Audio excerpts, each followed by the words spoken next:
Em, Les queremos llevar hoy a todos ustedes pues este ciclo de conferencias que hemos preparado y que hemos traído especialmente para todos ustedes y a toda la comunidad que nos acompaña desde cualquier rincón de Colombia.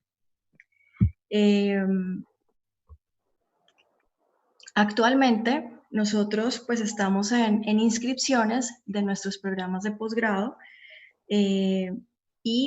contamos con una amplia oferta en cuanto a especializaciones, en cuanto a maestrías y doctorado en nuestra Facultad de Ciencias de la Administración.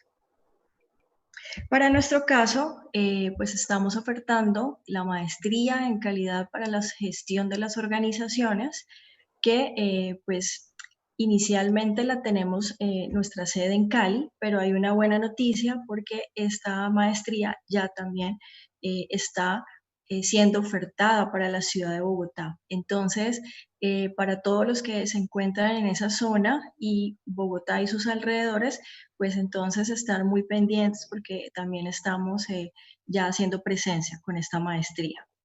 Y también estamos ofertando la especialización en calidad de la gestión y la productividad para Cali y nuestra sede en Tuluá. Bueno, quiero contarles también que nuestros posgrados en calidad pues tienen un equipo de trabajo compuesto de personas muy idóneas, personas capacitadas y que tienen todo el conocimiento y la habilidad y el carisma y la disposición para atenderlos siempre en lo que ustedes necesiten saber y la información que desean ampliar. Bueno, quiero contarles un poquito acerca de la maestría y de la especialización. Entonces, pues nuestra maestría en gestión de la calidad de las organizaciones, pues es el primer programa de posgrado en la región que se está enfocando en la filosofía de la calidad de las organizaciones como su principal eje de formación. Fundamentando en los estudiantes los principios de calidad total y la productividad desde una perspectiva del desarrollo humano. Y nuestra especialización pues cuenta con el propósito de formar especialistas con alto nivel de fundamentación, competencias y habilidades en el campo de la calidad y la productividad. Su propósito también es formar personas que sean capaces de liderar esas organizaciones industriales o de servicio hacia la competitividad en el marco del entorno global, globalizado para el desarrollo de la región y el país. También quiero comentarles que cuando ustedes realizan la especialización, pues, y la finalizan pues, y quieren entonces entrar a desarrollar o a realizar la maestría, pues entonces nosotros tenemos un plan de equivalencias en el cual quien haya hecho la especialización pues tiene un año en el cual se le homologa sus asignaturas vistas en la especialización y entraría a la maestría a ver solamente un año más de estas asignaturas más el trabajo de grado que deben de realizar. Bueno, ¿y por qué estudiar o inclinarse por estudiar la maestría y la especialización? Porque pues son programas realmente pioneros en la región, son programas, especialmente la especialización, tiene más de 25 años de trayectoria en el que una gran cantidad de egresados y de líderes de las organizaciones en el área de calidad se han desempeñado y se han desarrollado y han liderado todos los procesos de calidad en, la, en el valle, en la región. Igual cuenta con un grupo de profesores muy capacitados y con una experiencia muy amplia pues, en estos temas. Y porque, por ejemplo, en la maestría, pues empezar a profundizar desde un punto de vista humano el tema de la calidad y de la productividad, complementándolo con las herramientas necesarias, pues es una opción muy interesante para la formación de todos ustedes. Y bueno, aquí tenemos el plan de estudio de tanto de la maestría como de la especialización. En la maestría son 2 años, en la que se enfoca en 4 grandes aspectos, ¿sí? Y en la especialización, pues son 2 semestres en los cuales ustedes pueden ver diferentes asignaturas encaminadas a desarrollar esas habilidades de calidad. Entonces, como les decía, el año que ustedes hagan de especialización se les hace equivalencia y se les homologa en un año de la maestría. Y les dejamos también pues nuestros canales de comunicación, a pesar de que estemos en esta época de cuarentena, de que estemos nosotros cuidándonos en casa, de que muchos estén haciendo teletrabajo y en la universidad también. No paramos, seguimos atendiendo, seguimos estudiando y seguimos trabajando. Estos son nuestros canales de comunicación, están los teléfonos en los cuales se pueden comunicar y los estarán atendiendo todas las dudas que ustedes tengan. Están los correos electrónicos y la página web donde pueden encontrar más información sobre nuestros programas de posgrados en calidad. Bueno, y sin más preámbulos, entonces quiero presentar a la conferencia del día de hoy eh, y al profesor conferencista que nos acompaña. Hemos denominado esto el ciclo de conferencias, calidad y la productividad en tiempos de crisis, porque esta primera charla hace parte de otras 2 charlas más que tenemos sobre estos temas en diferentes sectores.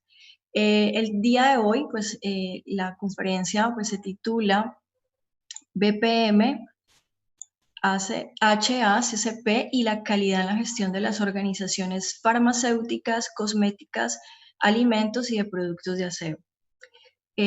Básicamente, esta conferencia nos abordará los desafíos que presenta la implementación de las buenas prácticas de manufactura y los modelos de análisis de peligros y puntos de control crítico para garantizar la inocuidad, así como la pureza, seguridad y eficacia de los productos sanitarios. Nosotros sabemos que estos sectores productivos pues están cobrando una importancia destacable justamente en esta época en la que estamos viviendo, una época incierta, una época que nunca antes se había presentado y que para todos es demasiado, digamos, borroso lo que puede ser el panorama en los siguientes meses. Entonces, por lo tanto, pues ellos dan posibilidad de garantizar el bienestar de la salud y estos sectores se han vuelto, como ustedes han visto, bastante importantes y prioritarios en la actualidad. Pero es de vital importancia que estas empresas adquieran nuevas herramientas de calidad en la gestión, más allá de los elementos normativos, ¿cierto?, que envuelven el tema de la calidad, para que se vuelvan realmente efectivas. Entonces, pues eso es lo que la conferencia de hoy nos va a traer. El profesor y conferencista Álvaro Bolívar Palacios es quien nos acompaña el día de hoy. El profesor Álvaro pues es químico farmacéutico de la Universidad Nacional, cuenta con una especialización en gerencia de la producción y operaciones de la Universidad de La Sabana y actualmente desarrolla su trabajo de grado en la maestría, en nuestra maestría en calidad de la gestión de las organizaciones de la Universidad del Valle. Él es auditor líder y consultor calificado, ha ocupado cargos de dirección técnica y de gerencia en empresas nacionales, multinacionales, como la Francol, Vitrufarma. Cuenta con una amplia experiencia en implementación y auditoría de sistemas integrados de gestión BPM, BPL, HACCP e ISO 9000 en los sectores farmacéuticos, cosméticos, alimentos, hospitalarios en organizaciones de varios países de Latinoamérica. Y pues también tenemos y contamos con la fortuna de tenerlo como profesor en nuestra especialización en calidad de la gestión y la productividad, en el cual ha sido docente por más de 20 años. Entonces, pues quiero darle la bienvenida y el paso al profesor Álvaro Bolívar y no sin antes decirles que se inscriban a nuestros programas y pregunten cualquier duda o cualquier información que quieran tener adicional. Muchísimas gracias. Profe, lo dejo entonces, le doy paso a usted para que iniciemos.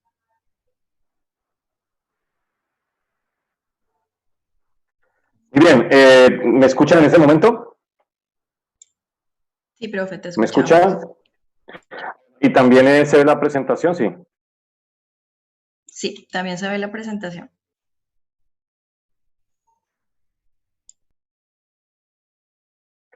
Muy bien, bueno, al vacío, encantado de estar finalmente con ustedes el día de hoy, que a pesar del encierro, las dificultades que muy seguramente pueda presentar esta época de alto desafío para cada uno de nosotros, el reunirnos, la posibilidad de reunirnos inclusive a pesar de la distancia,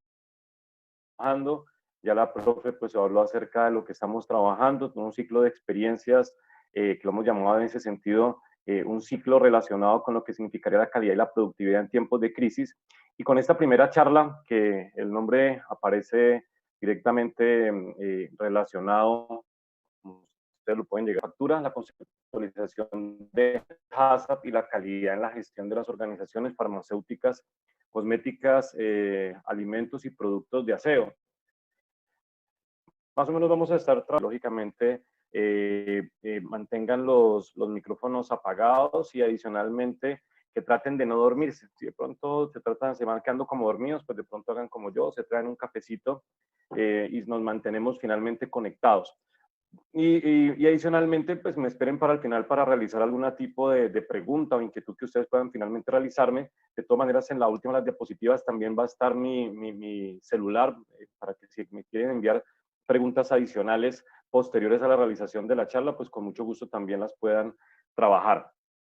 ¿Por qué voy a trabajar con este sector? Con el sector, pues porque finalmente es el sector que más me apasiona. O sea, yo realmente soy un apasionado de la temática que tiene que ver con los productos farmacéuticos, cosméticos, alimentos, productos de aseo, dispositivos médicos y adicionalmente todo lo que significaría el trabajo en la gestión de calidad en lo que significaría el sector salud. Voy entonces a lo largo de esta charla a presentarles a ustedes los diferentes como tópicos que considero que son muy importantes para ello. Arranco comentando que estos 4 sectores, o sea, lo muestro ahí con unos euros al lado, la parte farmacéutica, que saben que finalmente mueve a nivel mundial bastante dinero, toda la parte de producción de alimentos, que en este momento se ha convertido en un elemento, no, más bien recordamos que era un elemento absolutamente esencial en nuestras vidas, todo lo que tiene que ver con la producción de cosméticos y junto con ello lo que estaría relacionado con lo que tiene que ver con productos de aseo, limpieza y similares. Estos productos, pues obviamente tienen un gasto y una inversión fuerte a nivel mundial. Cuando vemos finalmente lo que la gente invierte en productos de belleza en el mundo, obviamente aquí estoy dando datos del 2019, pues obviamente vemos que finalmente hay una inversión bastante alta en diferentes países, incluso en algunos que uno no consideraría que fueran tan cercanos a este concepto, como el caso de Japón, o inclusive aquí no aparece en la lista, como el caso de Corea, o sea, países orientales, e inclusive otros países, por ejemplo, de cercano oriente, como el caso de Arabia Saudita, y estarían metidos como productores que son normalmente consumidores, finalmente los productos de belleza en el mundo, o sea, fundamentalmente lo que significarían productos cosméticos y de cuidado personal. Y que dentro de ello, de todas maneras, una cosa que es interesante para todos los que vivimos en Latinoamérica, pues es que obviamente donde se da un mayor crecimiento de lo que tiene que ver con la parte de consumo y producción de cosméticos, pues estando precisamente a nivel de lo que significaría Latinoamérica.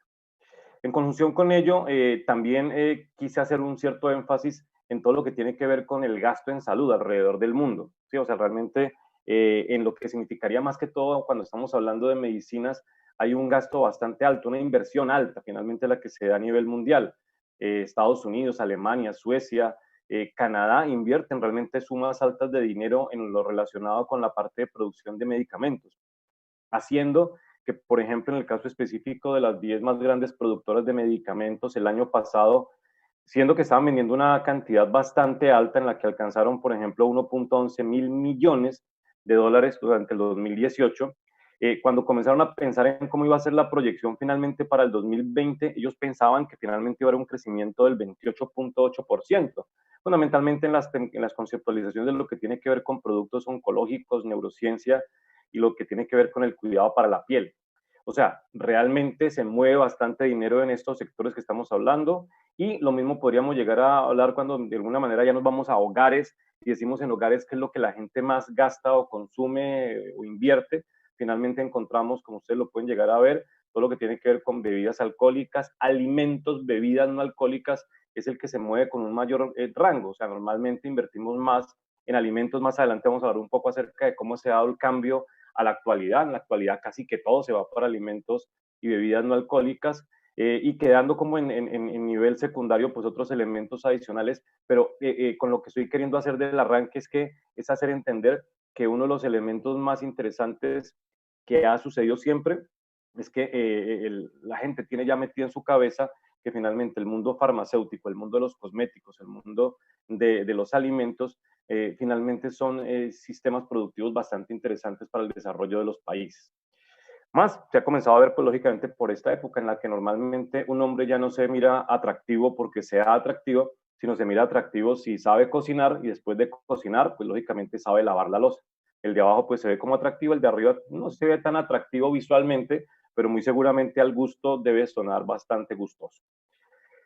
¿Cuáles han sido los antecedentes que hemos manejado todos los que hemos trabajado en la producción de medicamentos, cosméticos, dispositivos médicos, suplementos, cosméticos, pues todo lo que tiene que ver con la parte de las exigencias que de alguna manera se presentan? Sí, claro, uno diría, lo que pasa es que ese negocio es como muy pulpito, ¿no? O sea, en los medicamentos se gana mucha plata, y en los alimentos se gana mucha plata, y en los cosméticos se gana mucha plata, pero nadie sabe detrás de eso, y los que hemos estado recibiendo una auditoría, implementando un sistema de gestión de calidad, sabemos lo que se sufre para finalmente sacar adelante y mantener viva una empresa farmacéutica, cosmética y de alimentos. O sea, de alguna manera tenemos claro que finalmente no es nada sencillo mantener el funcionamiento de una organización como tal.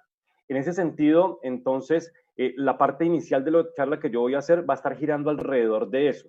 O sea, lo complejo, lo difícil y lo exigente que es trabajar fabricando medicamentos, cosméticos, alimentos, productos de aseo. O sea, normalmente no va a suceder lo mismo con otra tipología de productos como, no sé, muebles de sala. ¿Sí? Va a ser diferentísimo a ello, o hacer bombillos. ¿Por qué? Porque tiene una incidencia directamente sobre la salud y la vida de las personas.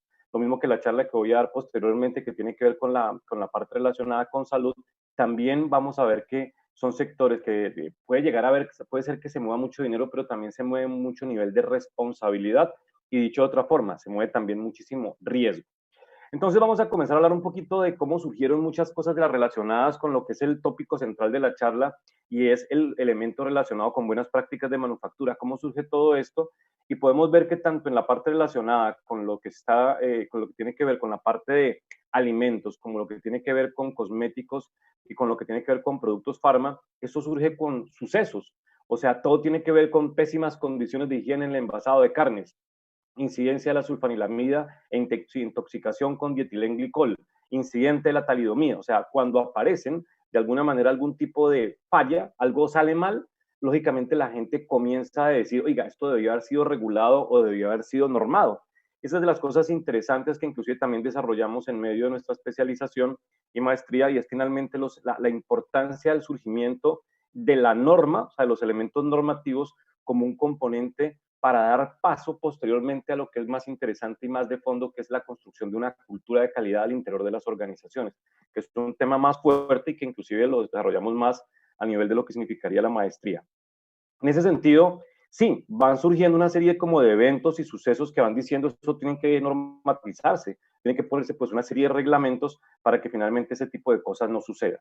De esa forma, entonces, se dan en Estados Unidos una serie como de regulaciones generadas en lo que en ese momento se dio por la aparición de la FDA, la Food Drug Administration, que comenzó a trabajar con todo lo que tenía que ver con la parte de producción y control de medicamentos y de alimentos, y también controla lógicamente también la parte relacionada con dispositivos médicos y cosméticos.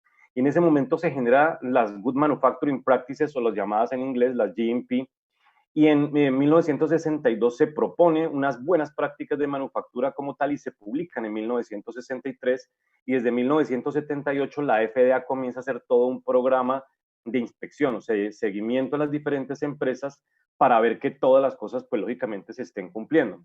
Por otro lado, en Europa está sucediendo algo diferente. En el caso específico de Europa, lo que está sucediendo es que aparece una guía llamada la Guía Naranja en la parte británica, que cuando va sucediendo el tiempo y se da la conformación de la Comunidad Económica Europea, pues prácticamente todo se une en lo que se va a denominar las normas de correcta fabricación de medicamentos. Esas fueron las que dieron origen al surgimiento de los conceptos de lo que se suele llamar, y los que trabajan en la parte farmacéutica lo conocen muy bien, el surgimiento de los llamados informes para las preparaciones farmacéuticas, o que normalmente uno lo abrevia diciendo los informes de la OMS, los informes de la OMS, que comenzaron a surgir desde antes de lo más o menos como los años 60, y desde 1967 arranca como la primera como experiencia hacia más o menos el informe 21 de la generación de una necesidad también de normalizar, no solamente en Estados Unidos, con lo que está trabajando la FDA, sino a nivel mundial, todo lo que significaría las buenas prácticas de manufactura.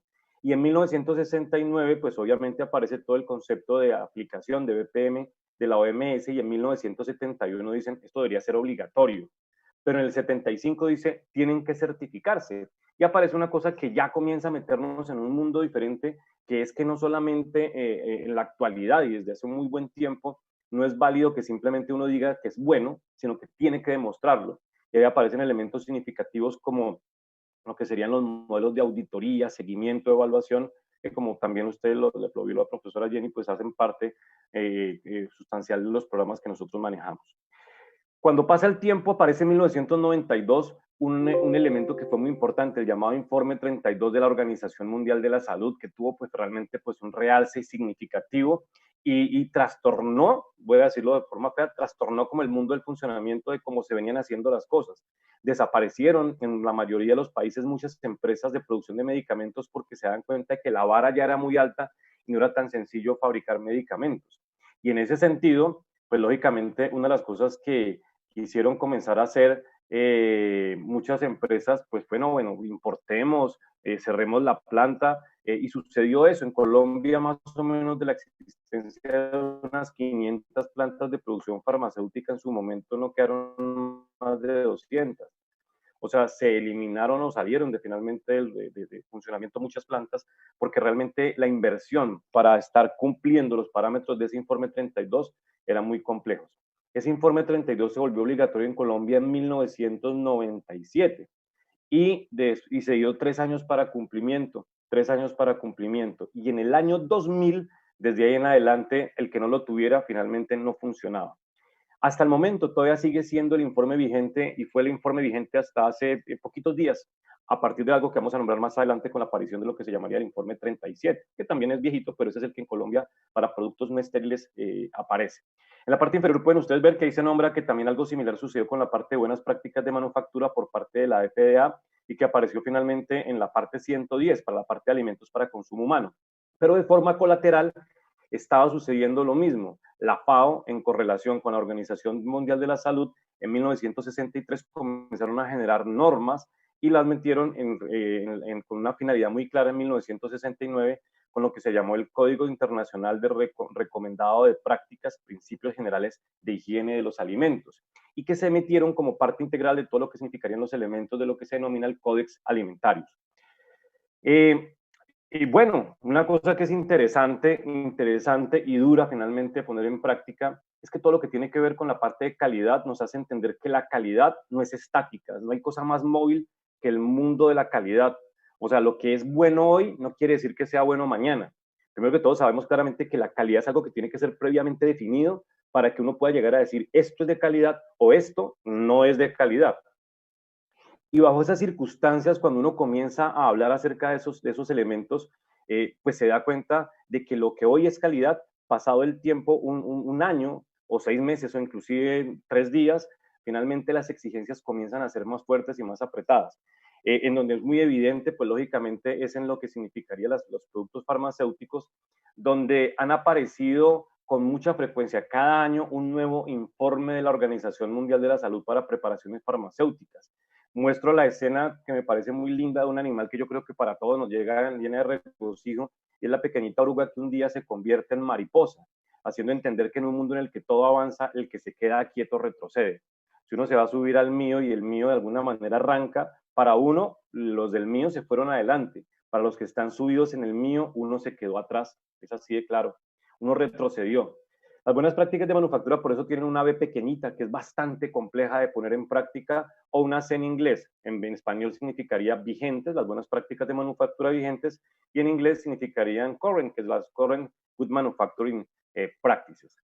Y año a año aparecen. Entonces me puse en la tarea de recopilar las que por lo menos aparecen, que son desde el informe 21 de la Organización Mundial de la Salud hasta el informe 40, hasta el informe 54, que salió hace más o menos una semana y media, más o menos hace como 10 días, salió el informe 54 de la Organización Mundial de la Salud en plena pandemia, y sin embargo la OMS no quiso dejar de sacar su informe con nuevas exigencias, todos los días colocando algún elemento adicional.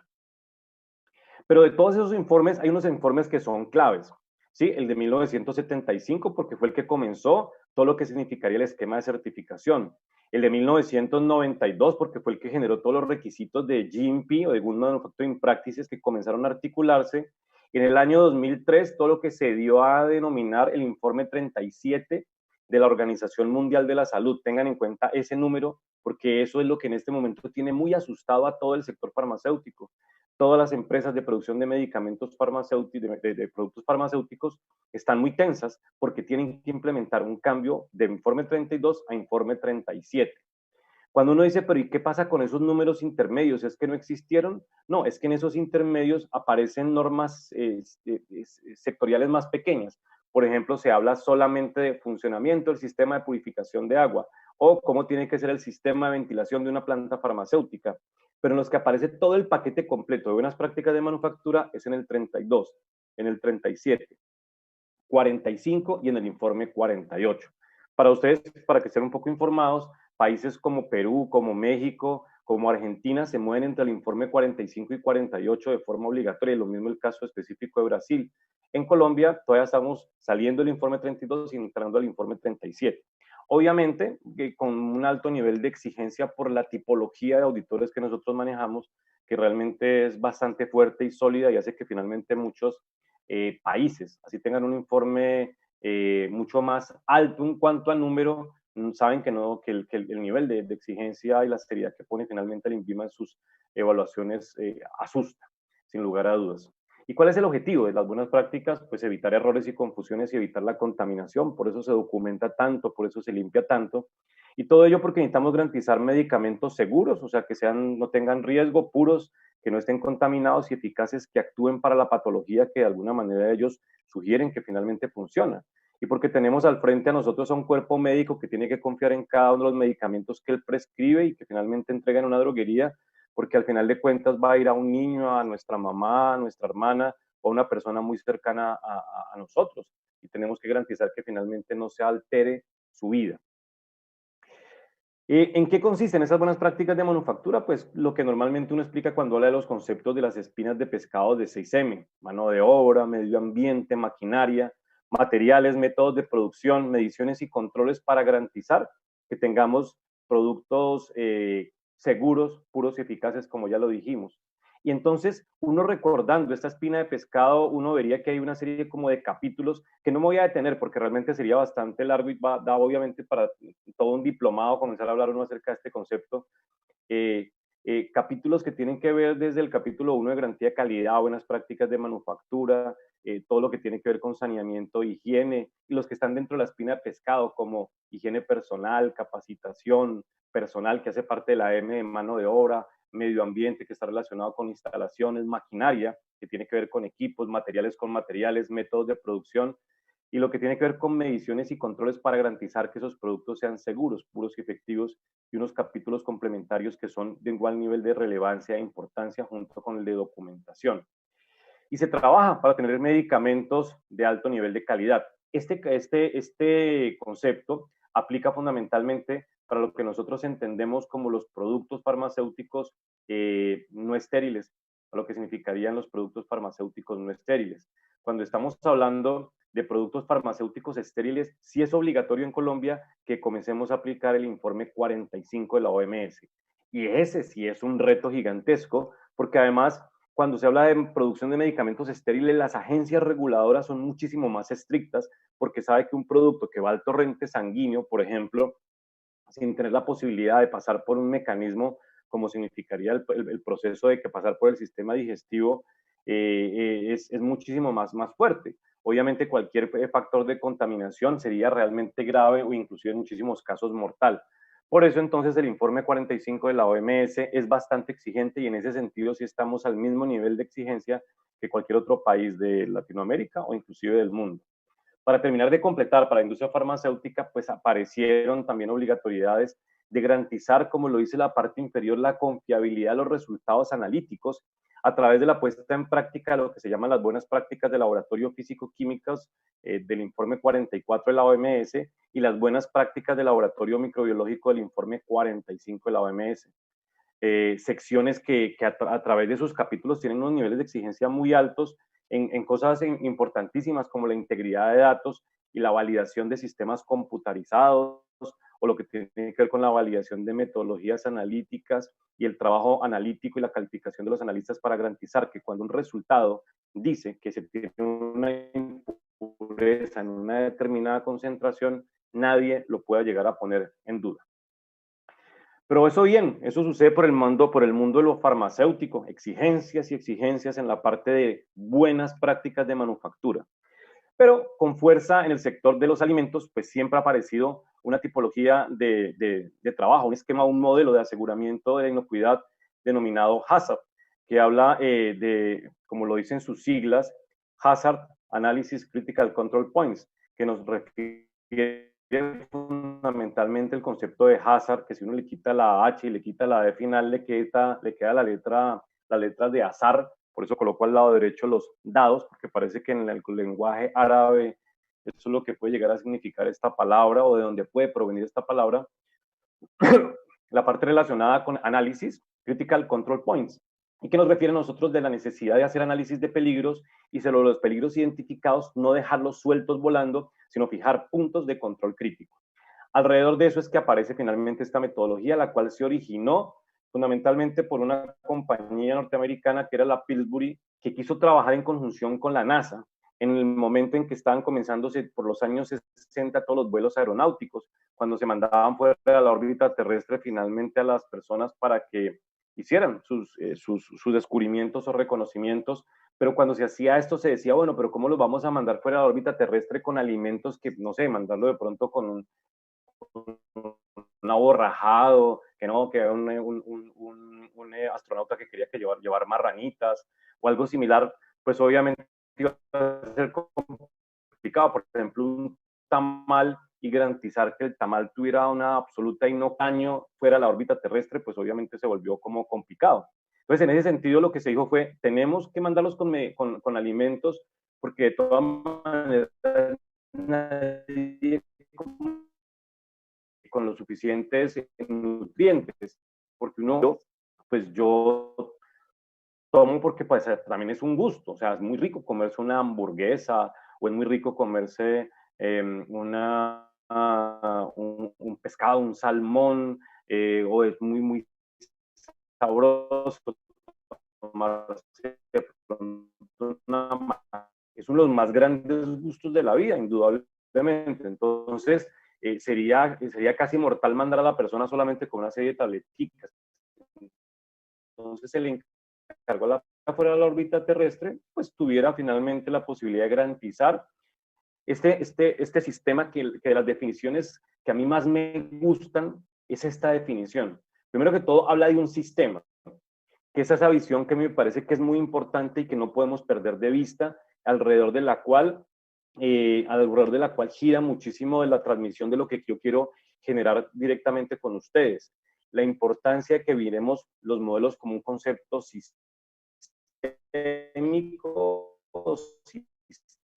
sistemático, que sirve para tres cosas: identificar, evaluar y controlar los peligros. ¿sí? Esas palabras son claves: identificar, evaluar y controlar, y son claves para que ahorita las escuchemos nuevamente, pero de otra forma diferente en otro sistema como tal alterno, que son significativos. Y aquí aparece la palabra significativos porque cuando comienza a hablarse de riesgos o peligros, no se pretende bajo ninguna circunstancia llegar al concepto de riesgo cero. Se dice que el riesgo cero no existe. Cuando alguien dice, no, yo lo hago, yo invierto ese dinero, pero si no hay riesgo. Ah, no, eso no hay. No hay. No hay. No hay una cosa que sea de riesgo cero y que dé muy buena ganancia. Si da muy buena ganancia, pues debe tener un riesgo más alto. Y si obviamente eh, por lo menos le conservan a uno el dinero, no le dan nada de finalmente intereses, de todas maneras no va a tener riesgo cero. O sea, riesgo cero no existe. Lo que existe es que un riesgo que no es significativo. Y cuando un riesgo no es significativo, lo aparece un poco cifrado en la parte derecha, en, en la conceptualización de un riesgo significativo cuando tiene alta probabilidad y alta severidad de que ocurra. No para todas las cosas, para la inocuidad de los alimentos. O sea, no le interesa si es de mal sabor o de buen sabor, porque el concepto de mal sabor o buen sabor es un concepto muy relativo. Yo puedo llegar a ser de Bogotá, pero finalmente no me tomo una changua, porque me parece que es muy fea. Pero en cambio habrán personas que dicen, ay, una changuita, el profe, o habrán personas que les encanta el sabor del ají y otras que finalmente dicen, oiga, pero ¿por qué me le echó ají? Me la dañó la empanada, ¿por qué me le echó ají? Y habrán personas que dicen, no, es que una empanada sin ají es que no sabes a nada. Sí, y eso muy seguramente le sucederá a un santanderiano, le sucederá a un mexicano. Sin ají, ¿a qué sabe una sopa? Lo primero que hace es echarle pues sus goticas de ají. Y son significativos para la inocuidad de los alimentos y así se reportó desde el principio. Y en Colombia se volvió recomendable bajo un decreto que fue en su momento el decreto 3075 del 97, que fue el que inicialmente habló de buenas prácticas de manufactura como un concepto obligatorio en las plantas de alimentos, no obligatoria su certificación, pero sí obligatorio su cumplimiento. Y entonces decía que en el artículo 25, se recomendaba aplicar el sistema de aseguramiento de calidad sanitaria e inocuidad mediante análisis de peligros y control de puntos críticos. En ese momento se hablaba mucho de puntos críticos, no de puntos de control crítico, y que tiene que estar disponible para la consulta de todos. O sea, se decía, es recomendable. Pero en otro artículo que no quise colocar aquí para no sobrecargar la presentación, decía, es recomendable, pero el ministerio irá haciendo ciertas solicitudes de obligatoriedad para determinados sectores, como lo fue más adelante como el sector pesquero, enlatados, una empresa que haga atún, sardinas, tiene que cumplir con las conceptualizaciones de implementación de HACCP de forma obligatoria, o más adelante, por ejemplo, con la conceptualización de los productos cárnicos. ¿Por qué? Porque son de mayor riesgo finalmente en el consumo en caso de que no sean fabricados bajo las condiciones adecuadas. Este concepto de HACCP siempre ha estado acompañado con un programa prerequisito, se suele llamar así, con programa prerequisito, que es el más importante de todos, que es el de buenas prácticas de manufactura, que inicialmente, como les dije, estaba en el decreto 3075, pero fue renovado, mejorado con algunos aspectos que aparecen en la resolución 2674 en el 2013, y que obviamente se enfoca netamente a procesos operativos de higiene en la manipulación, preparación, envase, almacenamiento, transporte y distribución de los alimentos. Eso es muy importante, que yo quiero que ustedes lo miren. Tanto las buenas prácticas de manufactura farmacéuticas como las buenas prácticas de manufactura de alimentos que estamos referenciando, como las buenas prácticas que aparecían en las conceptualizaciones de la Comunidad Andina de Naciones para la parte de cosméticos, tenían un enfoque netamente operativo, o sea, netamente técnico, ¿sí? O sea, no se trataban bajo ninguna circunstancia de un sistema de gestión, no era un sistema de gestión, o sea, no se pedía gestionar, sino se pedía finalmente hacer una serie de labores que garantizaran algunas características, en este caso de los alimentos, la inocuidad, en el caso de los medicamentos, la seguridad, la pureza y la eficacia. Hay algo similar en la parte de cosméticos cuando se hablaba también de la seguridad, la pureza, y en ese sentido la eficacia no entendida como algo terapéutico, sino de alguna manera la propuesta de valor que hace. Por ejemplo, lubricar la piel o hidratarla, pues obviamente tiene que cumplir con esas características. Y el HACCP apareció como un componente muy interesante que se comenzó a poner en práctica en las organizaciones y dio un valor, y ha seguido dando un valor agregado a través de su modelo de 7 principios, que parten de la idea de que para implementarlo tienen que haberse implementado previamente el programa principal prerequisito, que es el de buenas prácticas de manufactura, con sus respectivas subsecciones, como la parte de plan de saneamiento o como las partes relacionadas con la parte de capacitación, formación del personal o unas especies también de buenas prácticas de laboratorio, de pruebas y ensayos.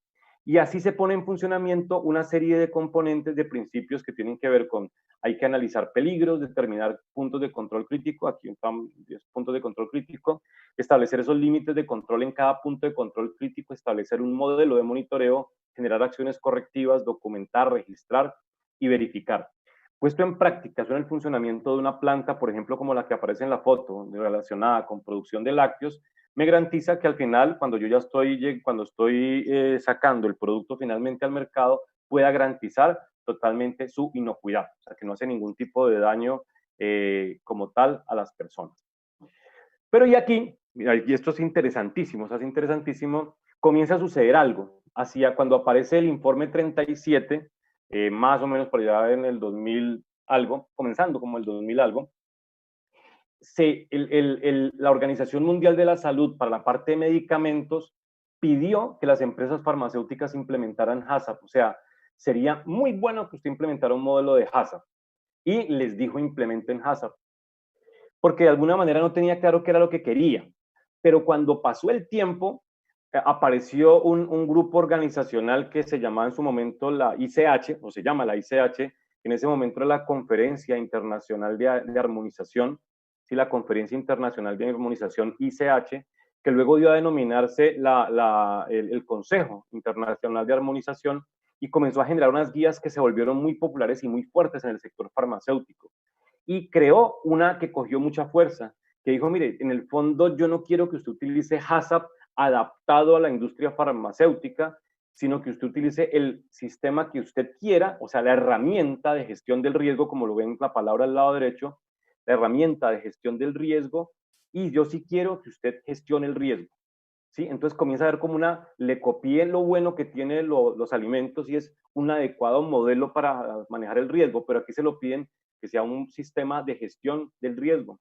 Y se lo copian y aparecen las 3 palabras o las 4 palabras que vimos hace un rato cuando estuvimos hablando de la conceptualización de HACCP. Dice, lo primero que hay que hacer es identificar el riesgo, analizar el riesgo, evaluarlo y luego controlarlo, sabiendo que el control significa reducirlo y aceptarlo, y si usted no lo reduce adecuadamente, pues tendrá que volver a hacer el ejercicio, ¿sí? Eso es muy importante.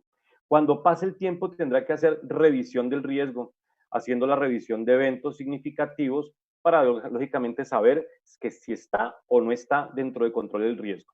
Este tema es muy interesante y en la próxima sesión que vamos a trabajar en la parte en los 2 temas que vamos a ver en las siguientes, ahondaré más en el tema de gestión del riesgo. Hoy por tiempo, pues finalmente no vamos a poder andar en ello, pero sí quiero que de todas maneras quede claro algunas cositas.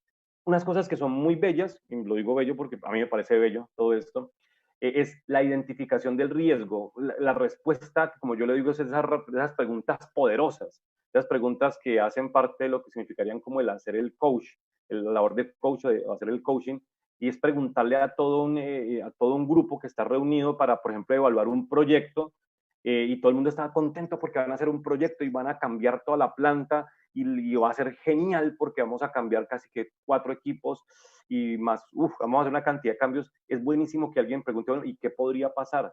Y que además, para ser más ave de mal agüero, pregunte, ¿y qué podría pasar malo? Y que después de que pregunte eso, que es la identificación del riesgo, luego al analizar el riesgo diga, ¿y qué tan probable es? ¿Qué tan severo es?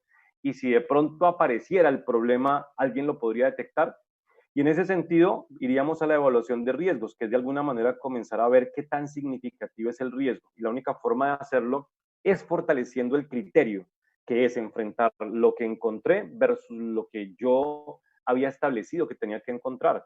Y entonces yo llegaría a decir si es significativo, dependiendo de si la severidad es alta, la probabilidad es alta y la detectabilidad es baja.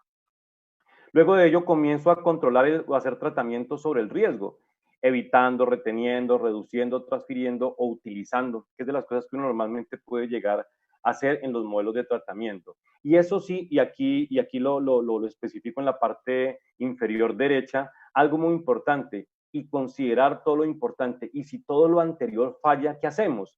Y tienen que haber estas 4 cosas que aparecen en este punto y que no vamos a profundizar en esta, sino vamos a profundizar en la que es dentro de 2 charlas. O sea, vamos a hablar, cuando estemos hablando de la parte de empresas manufactureras, que no es la siguiente charla, sino es la subsiguiente, vamos a hablar muy fuertemente sobre la parte relacionada con planes de contingencia y planes de emergencia, todo lo que tiene que ver con los modelos de continuidad de negocios, los llamados en aquel entonces el Business Continuity Plan, y lo que tiene que ver con manejo de crisis, que muchas empresas las cogió esta crisis que se está viviendo sin nunca haber pensado en cómo se iba a manejar si de pronto llegara a aparecer una crisis. O sea, porque nunca se pensó que iba a haber una crisis tan crítica. Y nunca pensaron en cómo generar modelos de continuidad al negocio, porque partían de la idea de que todo iba a ser como parejito. Y si de pronto comenzaba a irle mal, iba a ir a comenzar a ver mal como de a poquitos. Y eso obviamente no sucedió, comenzó a ir mal de a bastanticos. Inclusive le sucedió a todos los grandes países, a las grandes potencias le sucedió lo mismo.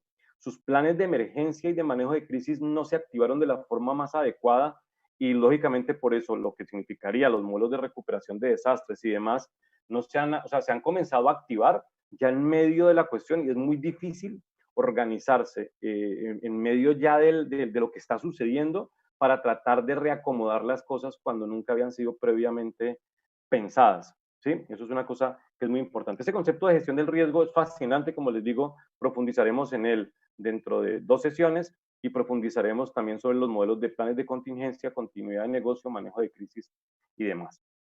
Entonces, miren, apareció otra cosa interesante. Comenzó a aparecer entonces, inicialmente, unas buenas prácticas de manufactura que son requisitos técnicos básicos, pero en la parte de alimentos apareció un modelo de gestión del riesgo específico para la inocuidad. Y entonces la industria farma dijo, pues entonces nosotros también montemos un modelo de gestión de riesgo, pero no solamente para la inocuidad, sino para cualquier riesgo que se pueda presentar en una planta farmacéutica. Eso fue lo que fue más ambicioso, muy alineado con los que conocen un poco del tema, con lo que significaría los modelos de ISO 31000 y las normas australianas y neozelandesas de gestión del riesgo. Eso fue la ganancia adicional sobre lo que pudieran haber hecho en la parte de alimentos.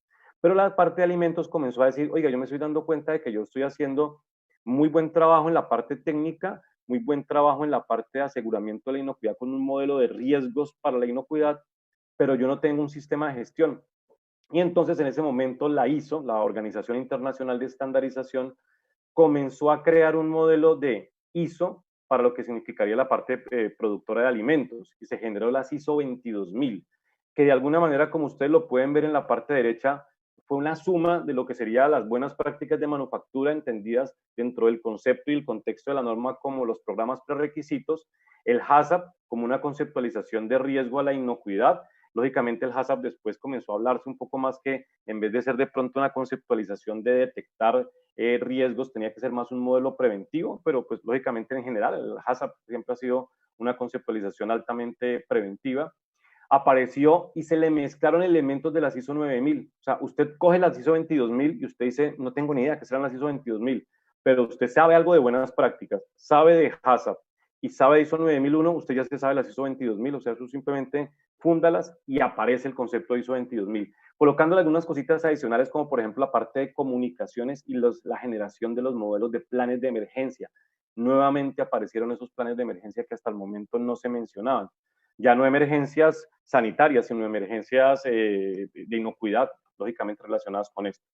Y se le complementaron con algunas cosas que después le aparecieron como lo que fue los modelos de FSC, que de alguna manera trabaja con toda la parte de los sistemas de seguridad alimentaria y que trabajan, como usted lo pueden llegar a ver, todo lo que está relacionado con HACCP, buenas prácticas en la seguridad alimentaria, todo lo que tiene que ver con las regulaciones de cada país, con lo que tiene que ver con las ISO 22000 y algunas cosas específicas de todo el modelo del Global Food Safety para finalmente llegar a un modelo de mejores prácticas. Pero lo que quiero aquí recalcar, más que cualquier cosa, porque pues no quiero que ahondemos en lo que no es el foco principal del tema, o sea, no el nivel de detalle, pero exactamente qué es lo mejor de lo uno y lo otro, no. Lo que yo quiero aquí recalcar, y eso para que quede muy claro, es que se comenzó a trabajar en un modelo con esta palabra, gestión.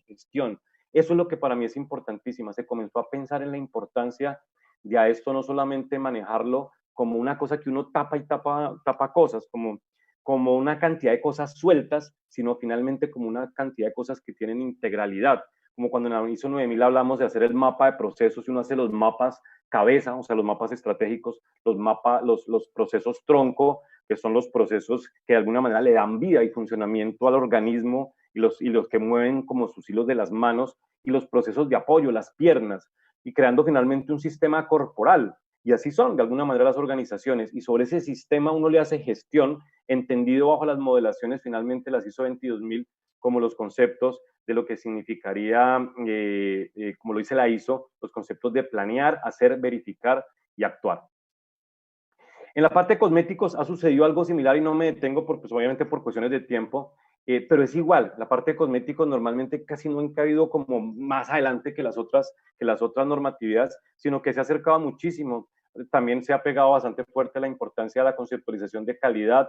También, como les decía a ustedes, cuando se habló de la decisión 516 de la Comunidad Andina de Naciones, comenzó a trabajar con los conceptos de Good Manufacturing Practices en todo lo que tiene que ver con el manejo de materias primas, recursos humanos, procesos, documentación, requisitos técnicos, instalaciones, y le comenzó a meter elementos de gestión del cambio y de evaluaciones de riesgos.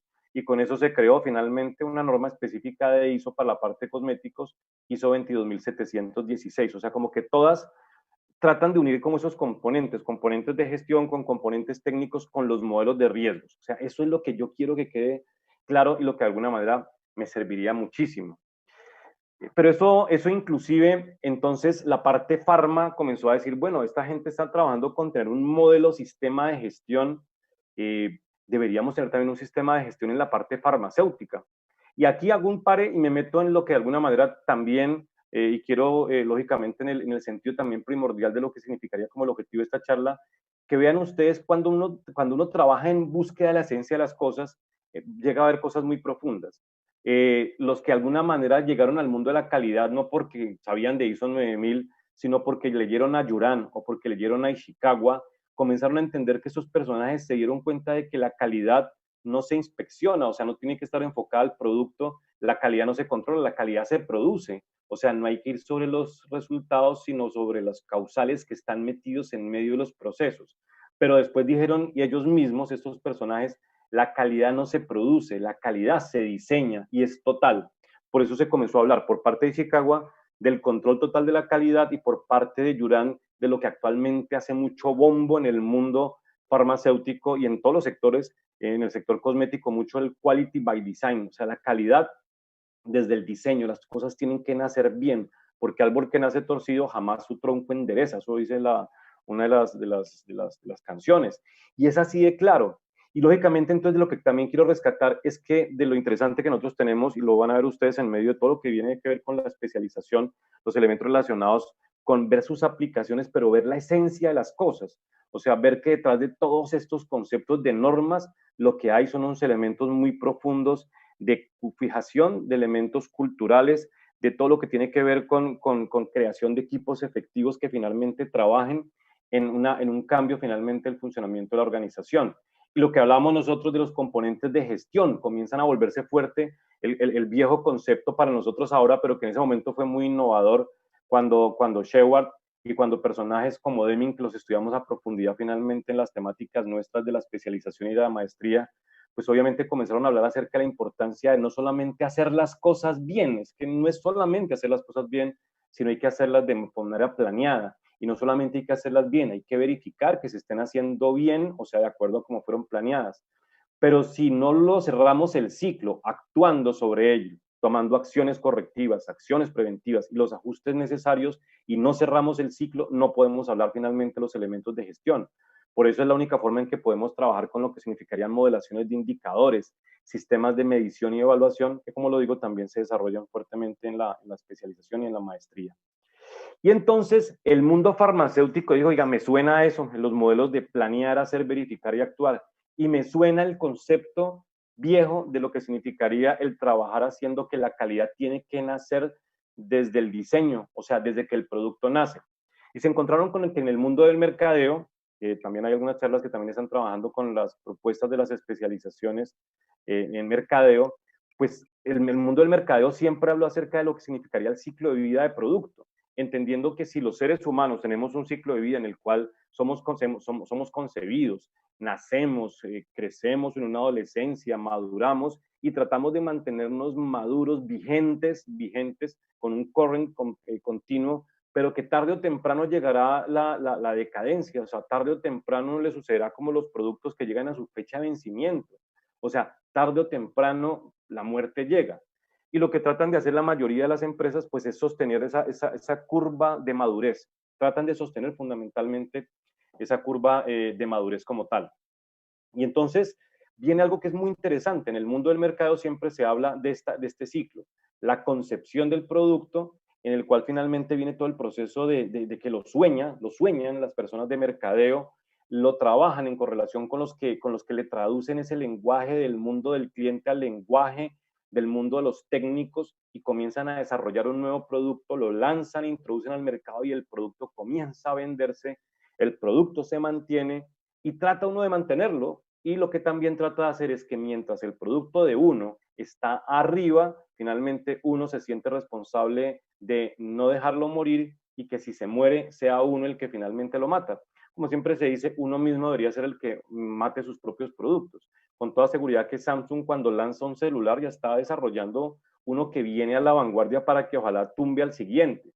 Sí, eso es totalmente claro, lo mismo que está sucediendo con cualquiera de los que nosotros estemos viendo en este mundo de la tecnología, eso es de las formas más caras. Eso es de las cosas tristes que actualmente suceden, ¿no? Los ciclos de vida de los productos actuales son muy corticos, o sea, un producto es vigente mientras uno lo saca de la tienda, lo abre, lo prende, ya en ese momento ya perdió vigencia y ya hay otro que ya muy seguramente está funcionando. Eso me hace recordar una amiga mía que ella no le compraban computador en la casa porque el papá le dijo, mija, yo veo que esos computadores están sacando y sacando, yo le compro computador cuando salga el último. Cuando ya digan, este es, ahí le compro su computador. Pues obviamente ella nunca tuvo computador, ¿no? Porque es que el último nunca va a salir. Y bueno, y entonces, y aquí viene lo interesante, mientras el mundo de los alimentos se dio cuenta de que tenía que hacer unas buenas prácticas de manufactura, un modelo de riesgos para la inocuidad que lo llamó HACCP, y trabajó con un modelo de gestión para esa inocuidad que lo llamó ISO 22000 y luego FSSC, la parte relacionada 22000, para la parte de la gestión. Por su parte, el mundo farmacéutico comenzó a trabajarlo con un modelo que lo denominó el de ICHQ10, que habla acerca del sistema de gestión de calidad farmacéutico en el ciclo de vida de producto, o sea, desde que el producto se desarrolla, se transfiere, y aquí le coloco un proceso puente, a cuando se comienza a manejar la parte de la manufactura comercial, el comprar, hacer análisis, almacenar, fabricar producto, meterle aseguramiento y control de la calidad, almacenar producto terminado y distribuir, y finalmente la descontinuación del producto. Una cosa muy importante, los productos, uno, como lo decimos, tiene que dárseles una buena forma de morir. Eso es claro.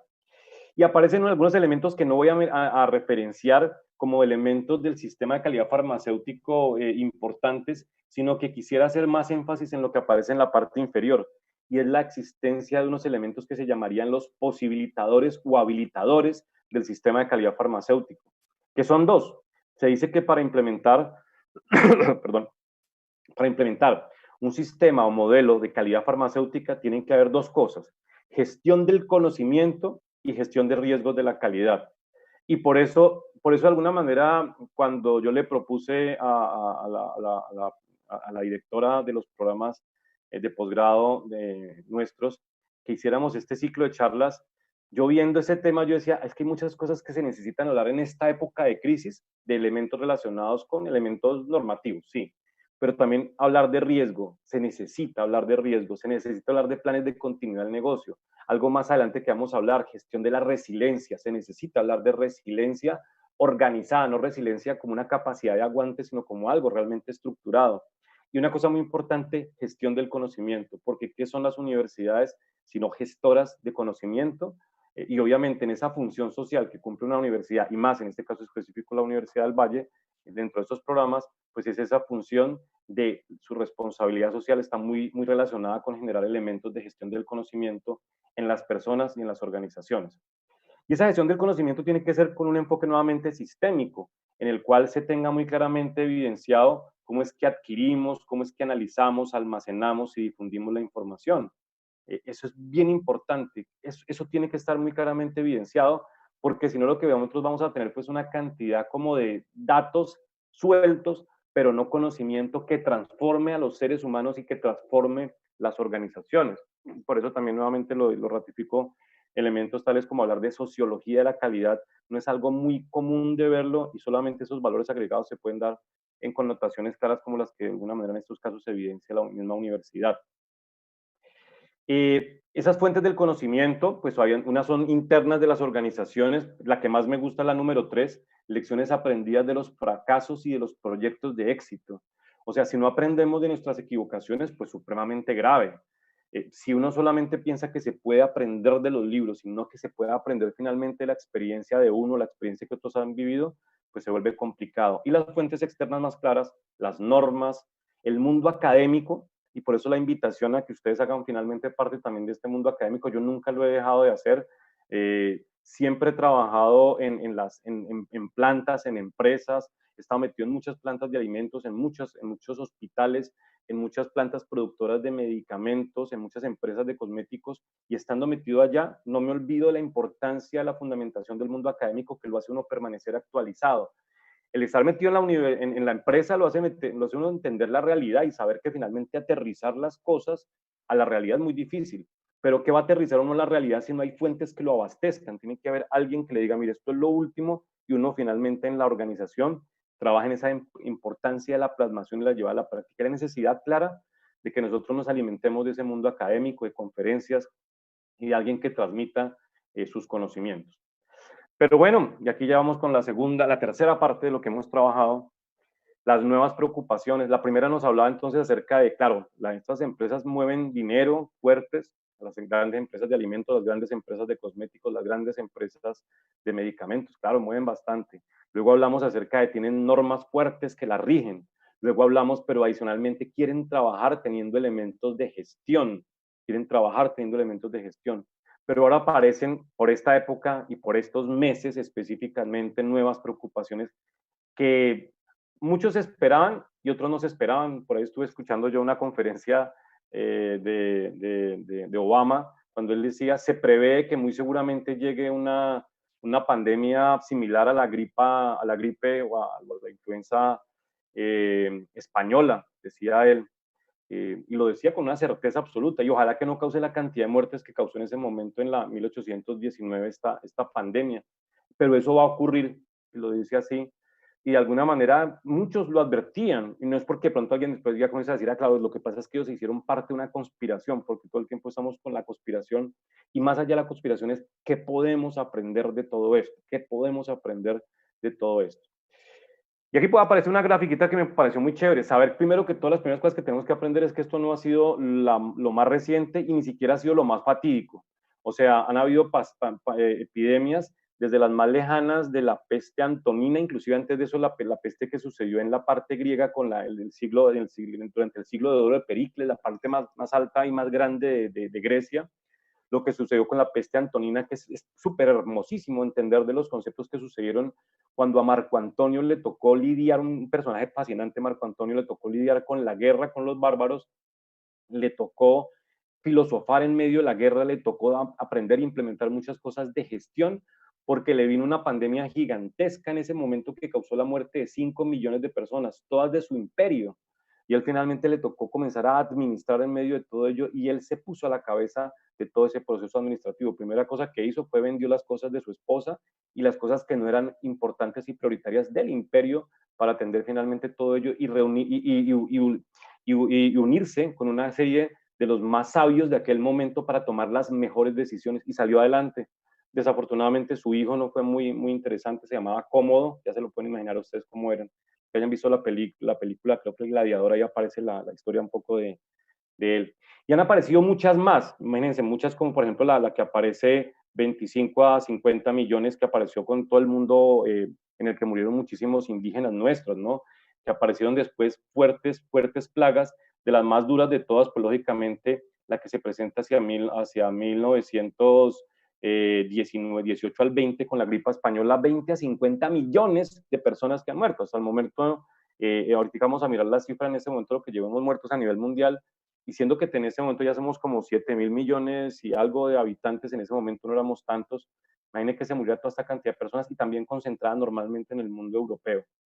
Y han aparecido muchas, y una cosa que si ustedes las ven, cada vez se vuelven más comprimidas, o sea, cada vez van a haber más, o sea, que si nos preparamos para la próxima, ¿qué vamos a hacer como sociedad? Lo interesante es que nos volvamos, nos movamos como sociedad para prepararnos para esta y para la siguiente, porque esta no va a ser la última ni va a ser la peor que finalmente nos aparezca. Nos apareció. Eso sí, apareció un día en un país lejano y finalmente comenzó a sufrir ese país lejano y comenzar a desplomar finalmente su economía y su producción industrial. Y cuando se desploma la producción industrial de China, que siempre decimos, y no voy a volver a comprar productos chinos, pero si usted mira hasta los muñecos de su hijo, por todos lados por debajo son chinos, y cuando usted mira finalmente quién es el que le vende la materia prima, los que trabajamos en la industria farmacéutica sabemos que una inmensa cantidad de materias primas vienen de China o de esos países cercanos de por ahí. Tu unidad no le va a comprar, entonces ¿a quién le va a comprar usted la materia prima? Para que usted no compre el producto terminado, pero por lo menos la materia prima se la está comprando. Entonces, cuando baja o se desploma la producción industrial, se afecta también la cadena como tal en ese sentido. Y comenzó a expandirse por el mundo finalmente este virus terrible. En ese momento se hacían esas previsiones para decir cuáles eran los países que estaban mejor preparados para recibir la pandemia, cualquier tipología de pandemia que apareciera. Y obviamente una de las cosas que fue extraño es que los mejor preparados son los que en este momento pues son los que están más golpeados. Eh, Puede tener muchísimas explicaciones. Una de las explicaciones más lógicas de por qué, por ejemplo, no han habido casi casos, no sé, en Botsuana o en Zimbabue, pues a lo mejor es porque nadie viaja de Zimbabue o de Botsuana o nadie vaya con frecuencia, mientras que a Estados Unidos o a Francia o a España o a Italia sí viaja o sale o entra muchísimas personas. Quizá puede llegar a tener que ver con otros parámetros que difícilmente en este momento, y no quiero ahondarme ni detenerme en ello, y prácticamente como todos lo sabemos, todos los países del mundo han sido tocados, exceptuando estos, ¿no? Malawi, Sudán del Sur, Lesoto. Lesoto está en la mitad de Sudáfrica, Sudáfrica sí tiene muchísimos casos, pero Lesoto está en la mitad y no le ha pasado. Santo Tomé y Príncipe, que también es en África, Yemen, que es en la parte, está muy cerca de Arabia, que tiene muchísimos casos, está también muy cerca de Irán, que tiene muchísimos casos, pero en Yemen no ha llegado, muy seguramente porque Yemen es el pobre de toda esta zona. Y no se sabe qué haya pasado por la parte de Corea del Norte, donde no hay reportes de datos, o sea, no se sabe si sí o no se sabe si no. ¿Qué es lo que sí ha sido diferentísimo de esta pandemia con respecto a las anteriores? Que esta ha costado ya mucha plata y va a seguir costando. Miren, nada más en el 10 de febrero, o sea, hace bastante tiempo, estamos hablando de una cifra gigantesca con respecto a las anteriores, que pudieran haber sido mucho más peligrosas a lo que transmitieran o lo que finalmente tuvieran. O sea, pudieran haber sido las otras mucho más fuertes, pero esta ha causado un grado de dificultad muy alta. Desde el principio ha generado finalmente un daño grandísimo a los mercados bursátiles desde que finalmente se presentó hacia el 31 de diciembre, enero de este año. Todo lo que tiene que ver con las reservas en todo lo que tiene que ver con las reservas petroleras, aquí me equivoqué con la parte de restaurantes, las reservas y lo mismo en toda la parte de petróleo y lo mismo en la parte del precio del petróleo, pues sabemos que finalmente ha ido descendiendo para llegar al precio de petróleo más bajo e inclusive en un momento determinado fue tan bajo el precio del petróleo que muchos los regalaban, o sea, recíbamelo porque es que ni siquiera que tengo cómo almacenarlo.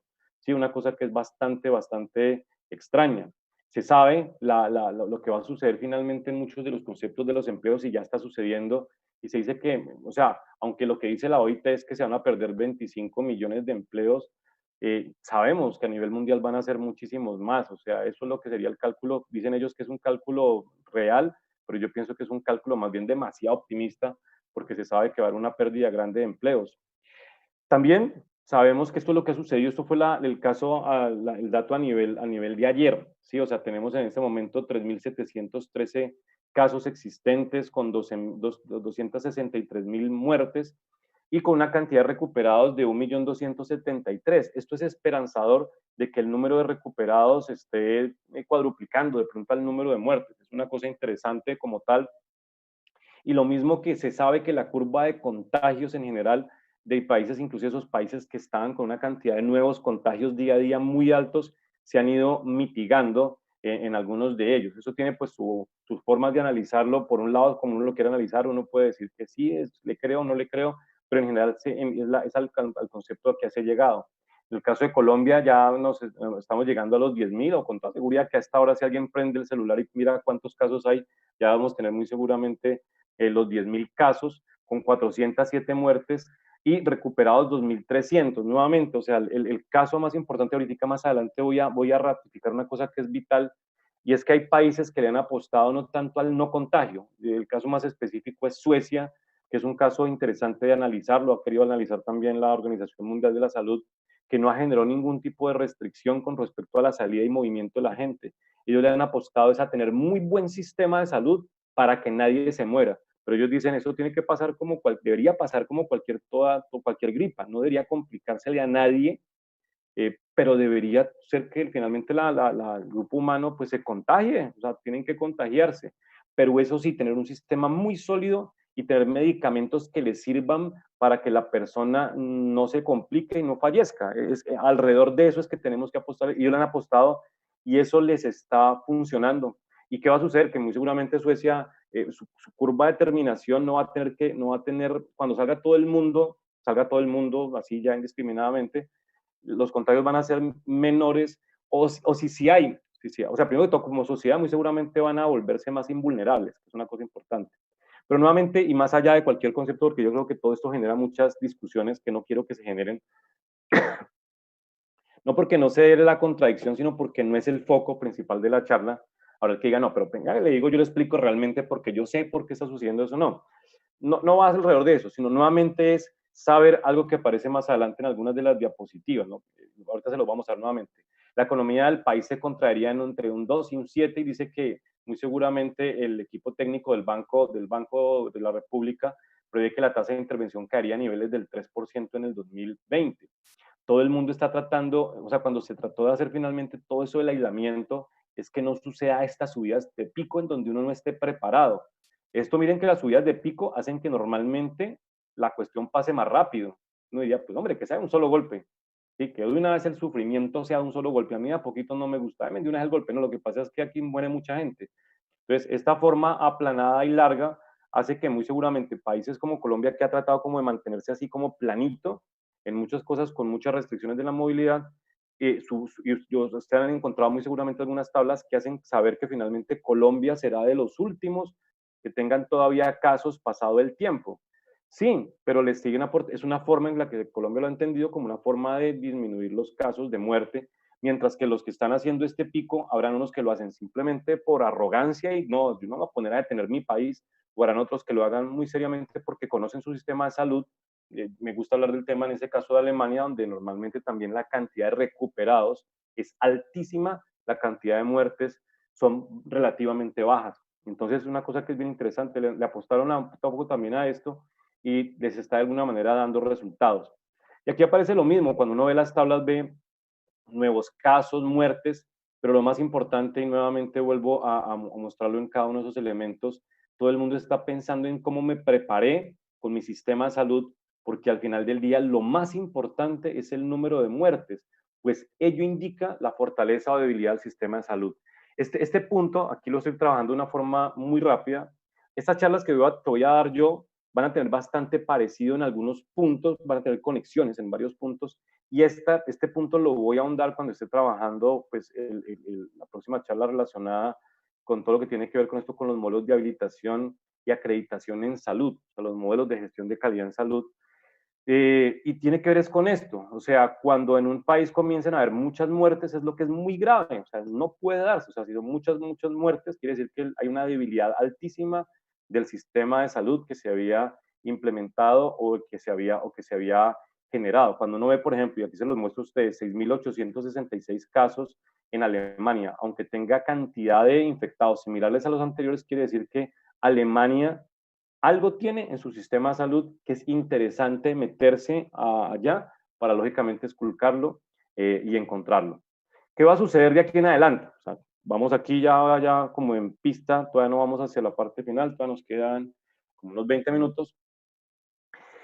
¿Cómo vamos? O sea, ¿hacia dónde se van a mover las cosas? Aquí en esta gráfica es una gráfica interesante de cómo se va a ir desarrollando pues el Producto Interno Bruto pues año a año, y se muestra un poco cómo es la proyección de 2020 y la proyección de 2021. Y en ese sentido, se está viendo que de alguna manera va a haber un estancamiento fuerte en varios países y el crecimiento en todos va a ser, la verdad, realmente muy chiquito, o sea, exceptuando países así como China, India, Indonesia, nuevamente estamos hablando de Oriente, con cualquiera de sus formas, el crecimiento va a ser alto. En el resto realmente los crecimientos van a ser muy, pero muy, pero muy pequeñitos, no solamente en el 2020, sino en el 2021. Y este muestra algunas cosas todavía más fuertes, o sea, el crecimiento del Producto Interno Bruto en países de América Latina muestran como en el 2020, con lo que significaría la proyección, o sea, como estaba previsto en diciembre del 2019 y como se está previendo y pensando ya en el 2020, como fue pensado el 18 de marzo, pues muy seguramente Colombia crecería cero, Perú crecería cero, muy seguramente Chile decrecerá, Brasil decrecerá, México decrecerá, Argentina decrecerá, y se está mostrando a Ecuador también decreciendo, o sea, no se vislumbra como algo como tan bueno, por lo menos aquí aparecemos en ceros como tal. Y ahora bien, vamos acercándonos, como les digo a ustedes, como hacia esa recta final interesante. Ha disminuido la demanda y eso se agrava. La mayoría de la gente se vuelve mucho más tímida, mucho más reservada, de finalmente no arriesgar nada. Nuevamente nos vamos al concepto del riesgo. ¿Y por qué no nos arriesgamos? Pues porque no conocemos, porque no sabemos, porque no tenemos los elementos suficientes para decir si nos mandamos de cabeza finalmente para arriesgarnos haciendo algo diferente y nuevo. Entonces, tanto el desconocimiento que finalmente apareció una pandemia, compremos papel higiénico, esa fue de las más chistosas. Entonces, ¿qué hacemos? No, mire, compre bastante papel higiénico, eso, lleve más, cuatro bolsadas de papel higiénico. ¿Para qué? Pues vayan a saber, si que uno sepa, finalmente desde el principio se supo que el coronavirus no producía diarrea, y sin embargo todo el mundo se compró pues todo el papel higiénico que hubiera. Una cosa que sí es importante, y ahí sí con conocimiento, disminuye el consumo de lo que no es absolutamente indispensable. Si usted ve el carrito del mercado, suyo del mercado, usted normalmente, usted llega al almacén que sea, llega al Éxito, a Carrefour, a la 14, a donde sea, y usted normalmente comienza a llenar su carrito de alimentos. Entonces, interesante para las personas del mundo de los alimentos. O compra champú, o compra desodorante, o compra jabón, o sea, de cosméticos o productos de higiene, o alguien en la familia necesita finalmente, le está haciendo daño tanta comida y se compra un Alka-Seltzer y se toma unas aspirinas porque es dolor de cabeza, no puede dormir bien, estamos estresados en la casa y compramos valeriana para que le pase el mal genio al papá que está, que no se lo soporta a nadie.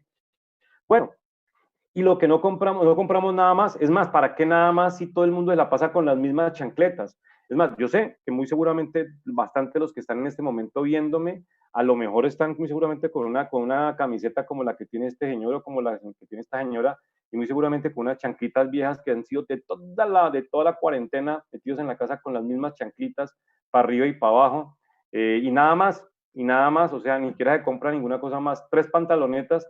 Entonces, cuando uno va al Éxito, pues nadie está pensando en, me voy a comprar una buena camisa, me voy a comprar un jean. O sea, ¿quién de ustedes se les ha comprado una corbata? A mí me parecen chéveres las corbatas. No, uno para qué uno dice, no, corbata no. Y normalmente uno resulta no comprando ninguna cosa que sea más allá de medicamentos, productos para la higiene y alimentos. ¿Qué está pasando con las organizaciones farmacéuticas, cosméticas, alimentos y de productos de aseo? Y por eso fue esta charla específicamente. ¿Por qué me surgió a mí? Porque encontré este tipo de cosas. Primero que todo, y esto puede generar todas las controversias del caso, y como les digo, no es mi interés generar dogmas alrededor de eso, porque no hay cosa más horrible que ser dogmáticos y decir que esta es la verdad.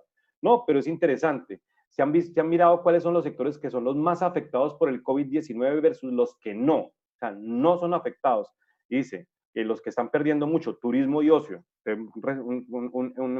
Un hotel que esté localizado en una parte distante, pues nadie llega. La aviación y marítimo, nada. Automotores.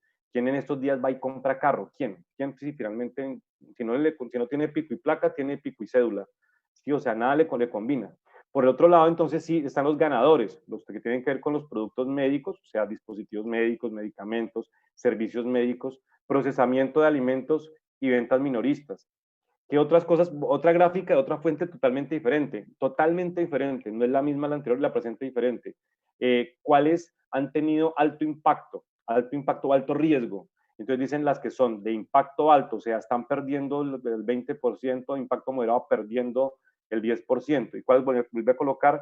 Aeropuertos, petróleo, hoteles, textiles, banca, ocio. ¿Cuáles no pierden? ¿Cuáles de alguna manera salen bien librados? Así lo creen ellos. O sea, muy seguramente usted dirá, no, eso, sé dónde sacó esa gráfica, y están y son diferentes.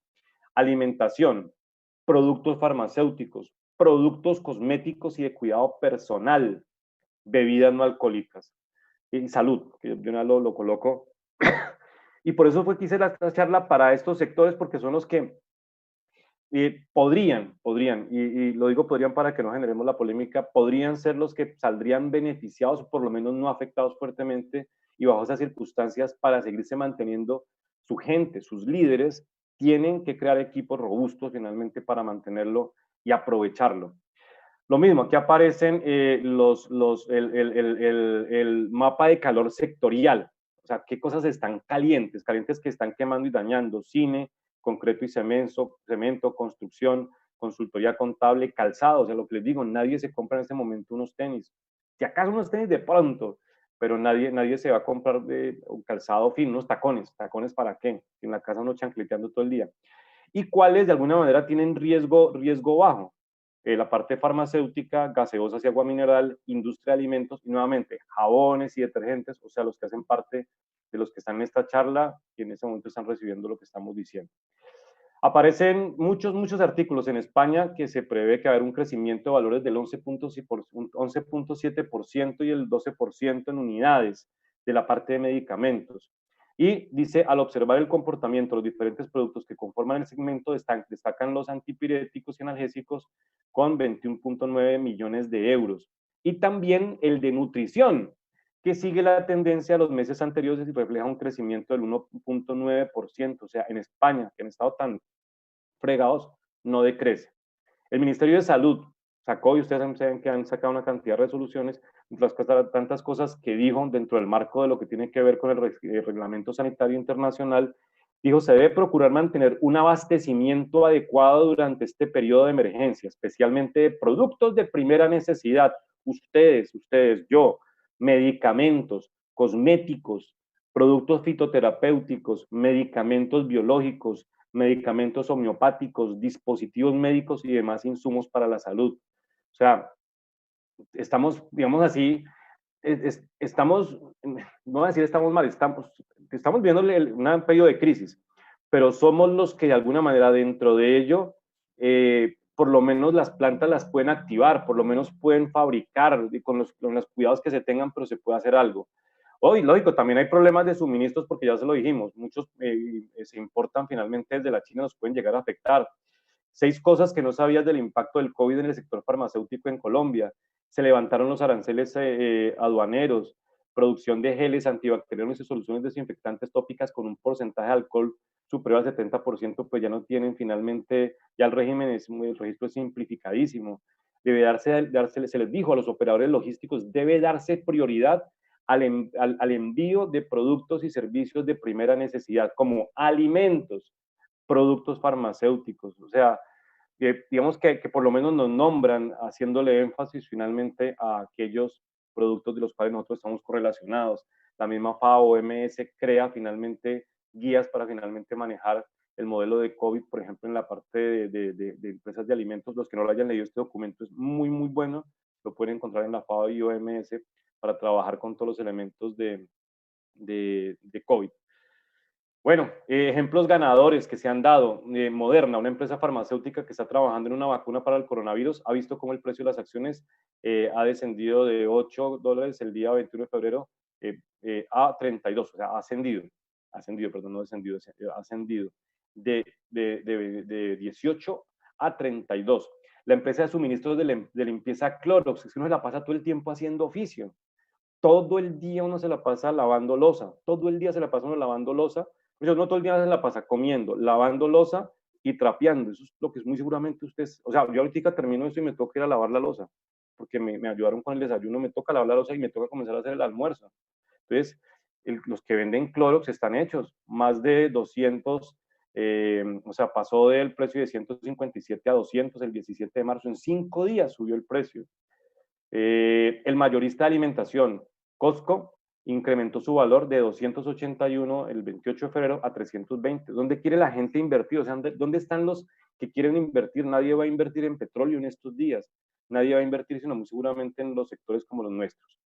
Y ahora sí nos vamos en la recta final. Tenemos escenarios. Dije, coloqué aquí 2 escenarios porque inicialmente había colocado 2 escenarios, después coloqué 3 escenarios. Tenemos 3 escenarios. Nos quedamos en la incertidumbre y paralizados por el pánico. No, no, no. No salgamos ni a la esquina y obviamente no hagamos absolutamente nada y no nos inscribamos. Hay un curso que se va a hacer, pero cuesta 100.000 pesos y yo no me inscribo porque es que eso hay que ahorrar hasta el último centavo. Hasta el último centavo no arriesguemos nada y eso, mejor dicho, nada. Y nos quedamos paralizados con una de las peores pandemias, que es la pandemia del miedo. O sea, la Edad Media fue más afectada porque la principal pandemia fue el miedo. El miedo es el que nos deja paralizados y que tiene que ver con la ignorancia. Sí, que se vivió finalmente durante la Edad Media. En esta época es el desconocimiento o el no tener acceso finalmente a herramientas poderosas. Segundo punto, el que volvamos a la normalidad. Pues que la normalidad de por sí ya no era del todo buena, o sea, la normalidad no era chévere, o sea, contaminando el planeta, desequilibrio social, falta de responsabilidad social, falta de ética, elemento que nuevamente lo digo yo, lo recalcamos fuertísimo finalmente dentro de la maestría. Y la tercera, que es realmente la propuesta que finalmente nosotros como universidad y yo específicamente queremos hacerles a ustedes, porque sentimos realmente esa responsabilidad de decir que sabemos cosas y que queremos acompañarlos en esos procesos formativos, que volvamos renovados y mejores, esa es nuestra propuesta, volvamos renovados y mejores, que cuando ya volvamos hayamos cogido muchas herramientas y sigamos adquiriéndolas, invitándolos nuevamente a nuestros procesos de formación y me puse a buscar todas las cosas que en internet, y ahí sí fue una búsqueda muy mala, o sea, no es una investigación seria, eso lo tengo claro, de cómo se superan las crisis, y comencé a cotejar y cotejar, pero como 50, y al final se me quedaron resumidas en esto, cómo se superan las crisis, creando un equipo de gestión de crisis y de riesgos, nuevamente aparece manejo de crisis y riesgos, implementar un comité de contingencia, por eso en 3 clases estaremos hablando de riesgos y contingencias y crisis, mantener y expandir el trabajo en red con proveedores, clientes y accionistas y trabajadores, creando alianzas y sinergias. No gastar en lo innecesario, invertir en aquello que ayude a mitigar los efectos de la crisis que te rodea. Hacer planeación de diferentes escenarios, planeación estratégica, pero mirando los diferentes escenarios posibles. Habilitar la toma de decisiones ágiles, elemento que también muy fuertemente trabajamos también en nuestros programas académicos. Este total hace parte del espíritu principal de lo que significaría la especialización y la maestría, mantener la cultura de la empresa y el espíritu de equipos vivos, porque es que es fácil mantener el concepto de equipo y de cultura cuando uno está yendo al sitio de trabajo, todo el mundo va, a cuando unos están por un lado, cuando ni siquiera podemos reunirnos a la hora del almuerzo, cuando el uno almuerza por un lado, come por otro lado, cuando yo normalmente estoy en la casa y como tal. Eso es complejo. Y aquí aparecen varios importantísimos. Ser resiliente. Ser resiliente. La resiliencia es una cosa absolutamente necesaria. O sea, no se puede caer muchas veces, pero lo importante es que se vuelva a levantar. Ser resiliente. Sacar aprendizajes y reinventarnos. Por favor, todos ustedes tienen que tener la mente volándoles en este momento, no hacia cosas que los depriman, sino hacia cosas que usted diga, ¿cómo lo podemos hacer mejor? ¿Qué se me ocurre hacer? Y aquí dice, hacer de la crisis una oportunidad en economías confiadas, en economías confinadas. Serenatas virtuales, a mí hace poquito me llegó de un señor que toca música llanera, un señor de Venezuela, su serenata llanera. Se la mandamos a quien usted quiera, virtual. Usted dice qué canción y usted me manda el video y yo se lo monto dentro de ello y se lo mandamos a las personas que usted quiera. Y yo quería mandarle íbamos a hacer una reunión con mi familia y yo les mandé la serenata virtual como un príncipe quedé. Y me pareció, y además lo hice solamente porque yo dije, oiga, como interesante. Y eso fue de los primeros, ya ahora hay varios que están haciendo serenatas virtuales, para si alguien se le quiere copiar. Pero es eso, o sea, que se le ocurre a uno algo, una serenata virtual. También uno decir, no, pero yo músico, yo qué. Y ahora uno ve que hay mucha gente que se está moviendo, tarde algunos, y otros en cambio arrancaron más antes, pensando, ¿y qué se puede hacer? Y siempre, siempre, siempre hay algo diferente y nuevo que se puede llegar a hacer. Y eso significa reinventarnos, reinventarnos. ¿Cuántos de nosotros sabemos manejar Zoom? ¿Cuántos sabíamos manejar Zoom? ¿Sí? O sea, yo les puedo decir a ustedes que para mí era algo odioso trabajar con medios virtuales. Ahora me parece fascinante. O sea, tener en ese momento concentrados 90 personas en esta charla de diferentes partes del país. Eso es fascinante. Nadie se transportó, nadie se movió. Es fascinante. Claro, me gustaría ver sus ojos, me gustaría al terminar quedarme charlando, me gustaría si hay alguien que yo conozco, al finalizar la charla darle un abrazo y decirle, oye, qué bien, qué bueno que hayas venido. Pero esto es algo interesante, nuevo y tenemos que desarrollarlo. Y lógicamente la gestión del conocimiento, compartir experiencias de fracaso y de éxito. Estaremos en la charla que creo que es el miércoles, ahorita de pronto me rectifica la profe Jenny, si es el miércoles la que vamos a aventar para empresas manufactureras y de servicio. Estábamos hablando de normas. Las normas no es que sean malas, las normas normalmente recogen la mejor práctica posible en un sector o en varios sectores. Y hay unas normas que la gente no conoce, todo el mundo conoce las ISO 9000, pero hay conceptos muy interesantes en una norma que me gusta mucho, la de continuidad de negocios, la ISO 22301. La de resiliencia organizacional es fascinante, esta normatividad, lo mismo la ISO 31000 de riesgos. La auditoría es que la trabajamos, yo directamente en la especialización dicto la materia de auditorías a los sistemas de calidad. Y esta de resiliencia, como les digo a ustedes, supremamente interesante y trabaja con la importancia de trabajar los puentes de liderazgo, estrategia, prevención y gestión del riesgo y cultura y comportamientos, que como les digo, absolutamente alineado con lo que significaría las temáticas que propone la especialización y maestría, la cual realmente de corazón los invito a que participen en ella. Son esos los elementos que de alguna manera pretendemos nosotros trabajar. Y que como invitación general hacemos extensivo a ustedes para que participen de la especialización, para aquellos que también quieran hacer algo que tenga unos fines de llegar un poco más a los elementos esenciales y trabajar con elementos investigativos, pues trabajar finalmente la maestría, como se lo dijo la profesora, la profe Jenny, finalmente los dos se conectan perfectamente, inclusive haciendo la especialización después se puede continuar con la maestría valiéndose los créditos respectivos y tienen totalmente una relación. La una tiene más elementos de herramientas aplicativas, la otra más de elementos profundos de lo que significaría la sociología de la calidad, la filosofía de la calidad, la cultura de calidad, la ética y la responsabilidad como componentes fundamentales de la construcción de organizaciones que yo como tal considero que para empresas como las que en este momento no han sido o no van a ser tan golpeadas si lo hacemos bien, no van a ser tan golpeadas si nosotros lo hacemos bien, como las farmacéuticas, las cosméticas, las de alimentos.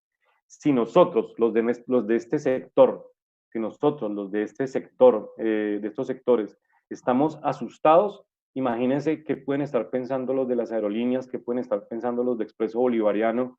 O sea, toca que nosotros nos comencemos a convertir en personas abanderantes de lo que significaría el restablecimiento de llegar a la normalidad y más allá de la normalidad, a volver nuevos y mejores. El planeta tiene resiliencia, de estar tan contaminado y dañado por nosotros en China o en España, se está levantando. Ya se tapó la grieta que había en la capa de ozono en el Polo Norte. Ya por fortuna los osos polares tienen donde asentarse y dormir. Ya Venecia está más limpio y se ven a veces de vez en cuando pasar por ahí delfines y nuevamente vuelven a pasar las gaviotas. La resiliencia del planeta por fortuna es buena, toca que pongamos en práctica nuestra resiliencia o capacidad de despertarnos, volver nuevamente a llenar los estadios. Tomé esta porque dicen los hinchas del América que este estadio, aquí parece que estuviera en una final del Cali, que dicen que así es de lleno el estadio, que da igual cuando está lleno que cuando está vacío. Pero chévere que volvamos a los estadios, a gritar, a pelear con el contrincante de forma tranquila y amigable. Chévere que vayamos nuevamente a bailar. O sea, usted no sé, a ustedes no les hace falta ir a bailar, o sea, unas ganas de bailar y bailar dándole vueltas y sudar, uno escuchando Aguanile, ¿sí? O sea, así uno bailarse el disco completo y terminar uno que no puede ni siquiera respirar. Volver a vivir el Petronio Álvarez, si hay personas que no son de Cali, el Petronio Álvarez es la cosa más fascinante, donde uno nuevamente se deleita con el sonido de la marimba, volver a visitar a los animales que están pasando la mal en esta época, porque finalmente no hay quien los visite y lógicamente las circunstancias del zoológico de Cali de muchos sitios pues es compleja, todos estamos en una dificultad, pero todos queremos volver a hacer nuevamente y meternos en el río Pance, así esté algún día sucio, así esté con mucha gente, volver a estar y volvernos a encontrar. Y quisiera volvernos a vernos lógicamente en la universidad, ya queremos lógicamente encontrarlos a ustedes. Tenemos que volver mejores y renovados para nosotros y las próximas generaciones. Y para ello debemos prepararnos desde ya. Y para ello debemos prepararnos desde ya. De verdad, muchísimas gracias. Aquí tienen, pues, lógicamente mi celular, mi mail, para si ustedes no alcanzarán sino a resolver de pronto algunas preguntas, porque la verdad, hay veces que el concepto de las preguntas muchas veces tiene algo que me parece a mí presuntuoso. Todos los que hayan hecho un concepto de coaching saben que el que tendría que preguntar soy yo. O sea, que cuando de pronto les digo a ustedes, bueno, ¿tienen alguna pregunta más grande? Incluso lo digo más que todo por el mundo de los niños. La cosa más horrible que uno puede hacer es decirle a un niño las respuestas, pero pregúntame, niño. Y el niño pregunta y pregunta. No hay cosa más horrible que contestarle a un niño. A un niño hay que hacerle muchas preguntas, muchas. O sea, cuando él le venga a preguntar, usted se le adelanta y se le dice, bueno, te voy a hacer una pregunta. Y le hace la pregunta, o él le hace la pregunta a uno y se la devuelve. Entonces, de todas maneras, abro aquí, creo que aquí en el chat estarán algunas de las preguntas como tal. Si no alcanzara yo a contestarlas, como les digo, está el espacio abierto para que me manden, pues, las preguntas respectivas, o algunas de las diapositivas, o todas finalmente la presentación las quieren también tener. También podemos hacerlo por parte de la universidad, o me lo preguntan a mí. Y no hay ningún tipo de inconveniente. O sea, no hay nada de lo que esté ahí que sea, mejor dicho. Lo útil inclusive es que ustedes, a lo mejor, si les pareció interesante, lo difundan entre varios, ¿no? Entre varios, entre todas las personas. Algo válido debe haberse dicho el día de hoy. Muchas cosas no válidas. Sería rarísimo, sería yo el supergenio y no lo soy. Y como les digo, muy seguramente ustedes tienen muchas experiencias para compartir. Bueno, si por acá preguntan que si se pueden compartir las diapositivas, sí, yo las haré llegar finalmente a la universidad, y cuando estemos terminando el ciclo, pues la idea es que desde la universidad con mucho gusto se las hagan a ustedes llegar.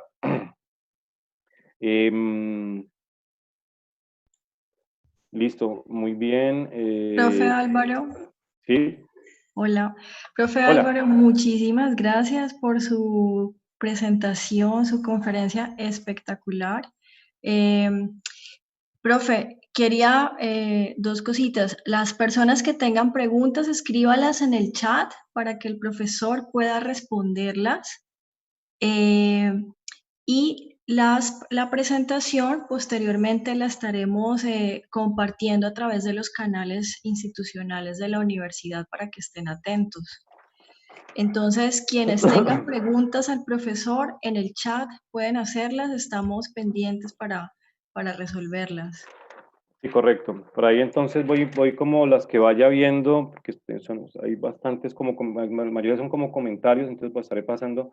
Por aquí dice algo, ¿qué significa IT? Pues obviamente cuando yo hablé de la parte del modelo que habla del plan de continuidad de negocios, está acompañando el modelo de gestión de riesgos, está manejando todo lo que tiene que ver con el plan de emergencias, manejo de crisis, y hablaba de un plan de recuperación IT, o sea, toda la parte de tecnología e información, ¿sí?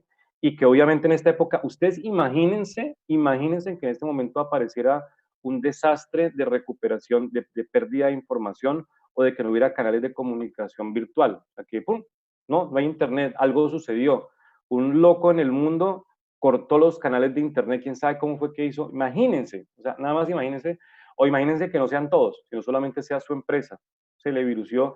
Nada más a uno, el otro día se me está aquí la gatica que tenemos nosotros, se estudió encima del computador, no sé cómo hizo, y tumbó el computador, no sé cómo, la verdad hizo la maroma muy rara, y lo tumbó, se asustó, creo que vio, porque vio otra gatica y la tumbó, y obviamente se cayó, y el susto mío es que no se haya perdido la información, y eso es claro, no se pierde la importancia de la recuperación de la información en esta época. Estos aparatos se vuelven una cosa vital como tal, y recuerden que no se llaman computadores, es una forma que yo no sé por qué se llamaron, que cuando los deformamos, se llaman ordenadores, ¿sí? Y eso son un ordenador, ¿sí?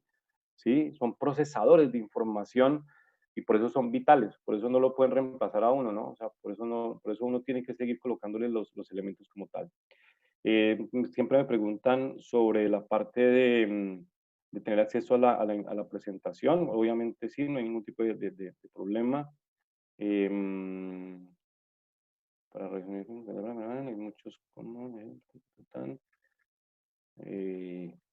Bueno, los sectores de empaques también, es que en general todo lo que sean estos sectores y los que hacen alimentos, miren, hay una cosa que va a suceder muy importante, o sea, todas las empresas, si usted es de una empresa farmacéutica, cosmética, alimentos, dispositivos médicos, productos para la higiene y no sé qué, miren, los que los van a estar buscando los proveedores, porque los proveedores a lo mejor vendían a otros sectores que ya no se mueven. Entonces, ¿a quién no va a ser? Tenemos que buscar a los que todavía se están moviendo, a los que su planta todavía se las tienen con permiso para que funcione y desde hace rato está funcionando, la que se le está vendiendo bastante, ¿sí? O sea, una empresa que hace atunes todavía está vendiendo. No siempre, ¿quién de ustedes no compró atunes esa semana? Todo el mundo compra atunes toda la semana. ¿Quién de ustedes no compró leche? Bueno, si a alguien de pronto no le gusta la leche, si no compró entonces muy seguramente leche de soya, pero usted con toda seguridad esta leche, esta semana compró leche. ¿Quién no compró eso? ¿Sí? Eso es totalmente claro. ¿Quién de las chicas que está al frente, así haya pasado, así estén en pandemia y lo que sea, con toda seguridad que compró como le dicen, no, pastillas anticonceptivas? ¿Sí? Y más, si está en esta época de encierro, porque hay más riesgo todavía, porque nada más, ¿qué hacemos, mijo? ¿Ya qué más películas vemos? Pues bueno, protagonicémosla nosotros.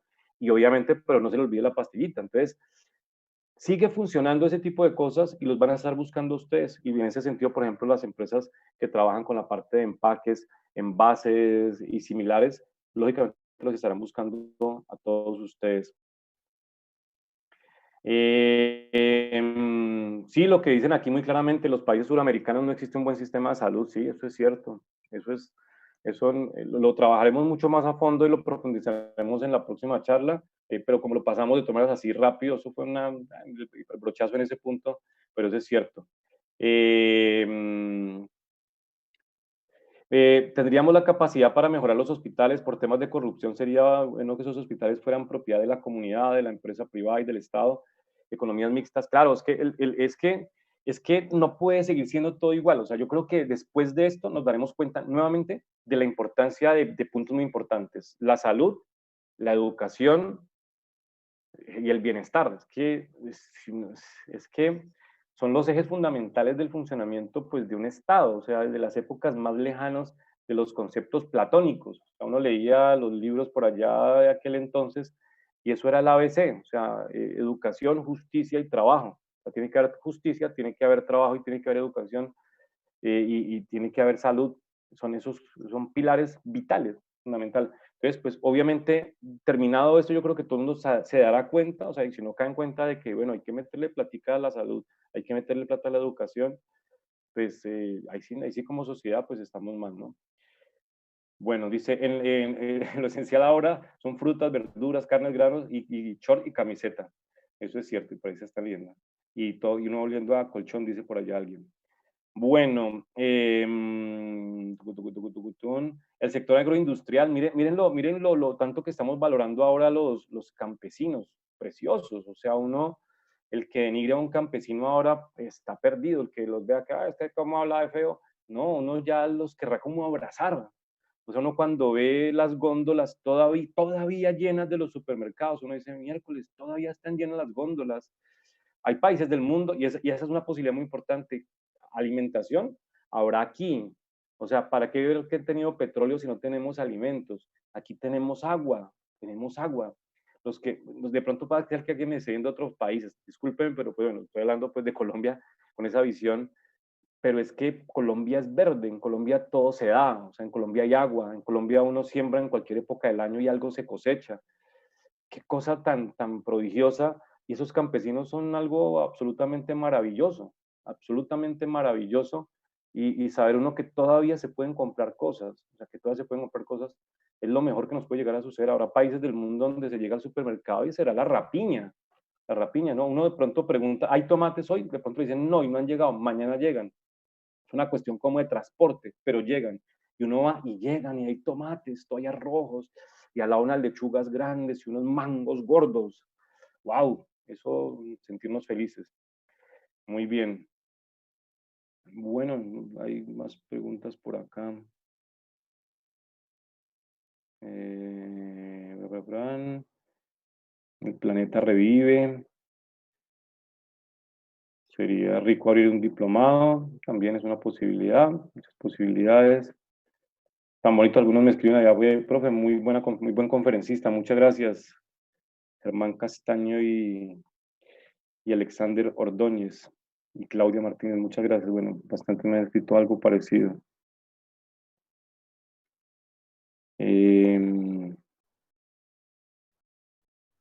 ¿Cuál es la pregunta que debo hacer?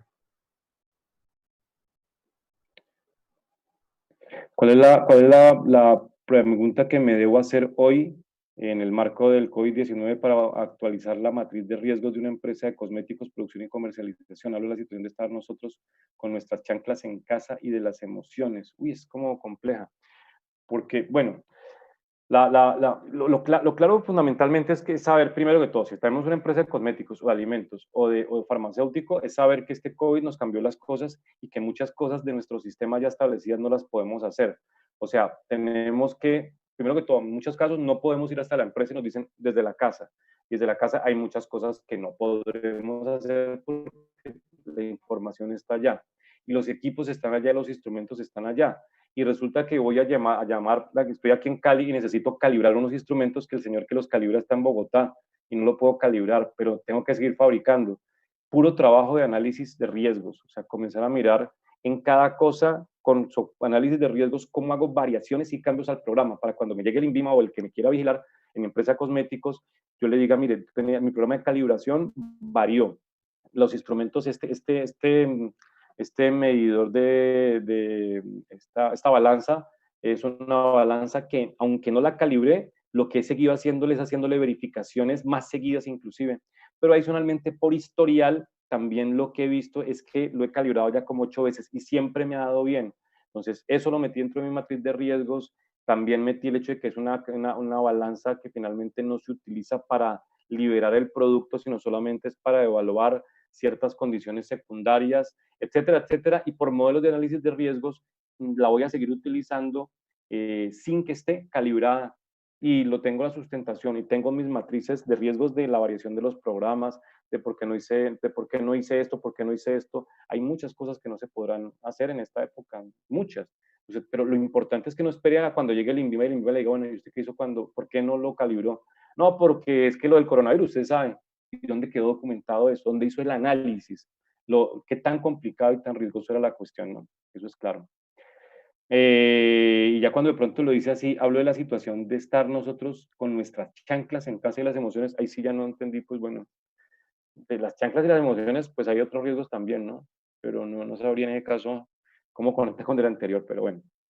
Muy bien, y dice por acá Doralice, excelente conferencia, gracias, me encanta su elocuencia. Claudio Orozco, gracias. Salud, educación y trabajo, muy bien, los honorables padres de la patria, deben haber un cambio. ¿Cómo hacer para capacitar al personal operativo en aumento de productividad y conciencia de la calidad? Sí, es súper importantísimo porque así como yo estuve hablando con ustedes, yo creo que tiene que hacerse con esa pasión. O sea, no se puede transmitir cosas que finalmente no enamoren a la gente.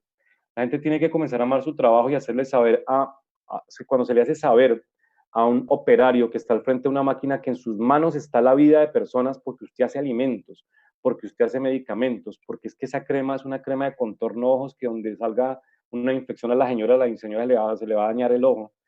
Cuando usted le hace saber que finalmente la vida está en sus manos, comienza a transmitir, pero tiene que decirlo usted con todo por dentro, porque además usted lo tiene que expresar con una sensibilidad muy alta. No se puede, no sé, recuerden que la letra con sangre entra, eso es cierto, pero la letra con risa entra, la letra con alguna carga emocional, como lo dice la programación neurolingüística, pues cala. O sea, tiene que haber algo que ancle. Si simplemente se dicen cosas racionales, primero que todo la persona pues le da sueño y tiene que decir, no importa si le toca colocarse el ping-pong en la nariz, lo importante es que la transmisión del conocimiento llegue. Y se hace cultura cuando, y en este caso muy específico, para las empresas farmacéuticas, cosméticas, de alimentos, cuando la gente le cuesta trabajo hacer las cosas mal, cuando el operario no sabe cómo es entrar al baño y de una vez entrar a la planta sin haber pasado a hacerse el lavado de manos de la forma en que se tiene que hacer. O sea, cuando él dice, no, es que yo no puedo, yo trato de hacerlo mal y ya no me acuerdo. Siempre lo digo yo, es que eso se parece como cuando las personas bailan muy bien y de pronto usted muy seguramente tiene un amigo que baila muy bien y él esa persona que baila muy bien le dice a uno, baile feo, y no puede. O sea, los que bailan muy bien, así sea que traten de bailar feo, les sale bonito. O sea, lo feo les sale hasta bonito. Dicen, "Ay, se ve chistoso, pero chévere. O sea, es que usted va hasta bailando feo, le sale bonito". Ese tipo de cosas son maravillosas, pero como lo digo yo, la cultura aparece cuando a uno le cuesta trabajo hacer las cosas mal. Y eso es lo que tenemos que procurar que se hagan dentro de las organizaciones. Y por eso, nuevamente, como lo digo yo, estas herramientas que nos proponen finalmente esta especialización y esta maestría, pues son totalmente claves. Nos encantaría, lógicamente, que estuvieran ustedes con nosotros. Y de verdad, muchas gracias. Profe Álvaro, de nuevo agradecerle su tiempo, su presencia en este inicio del ciclo que tenemos de charlas. Excelente conferencia. Los comentarios de los asistentes lo confirman y pues esperarlos a todos para la siguiente semana, que tenemos nuestras conferencias el lunes 11 de mayo a las 3 de la tarde sobre aportes de la gestión de calidad y el riesgo para la continuidad en organizaciones del sector salud. Y la del jueves 14 de mayo a las 3 de la tarde, herramientas claves de calidad para la gestión estratégica en empresas manufactureras y de servicio en tiempos de crisis. Entonces, no se olviden inscribirse para poder asistir a las conferencias. Al profesor nuevamente, muchísimas gracias. Y tenemos los canales abiertos por si quieren conocer más y profundizar más sobre la especialización y la maestría en calidad, para que podamos nosotros brindarles toda esa información. Que tengan una muy buena tarde a todos, buen almuerzo y pues los esperamos nuevamente la próxima semana. Profe, muchísimas gracias. Un abrazo. Muchas gracias. Sí, hay que inscribirse para las siguientes conferencias, Néstor, David. Bueno, ok, gracias, hasta luego. Muchas gracias.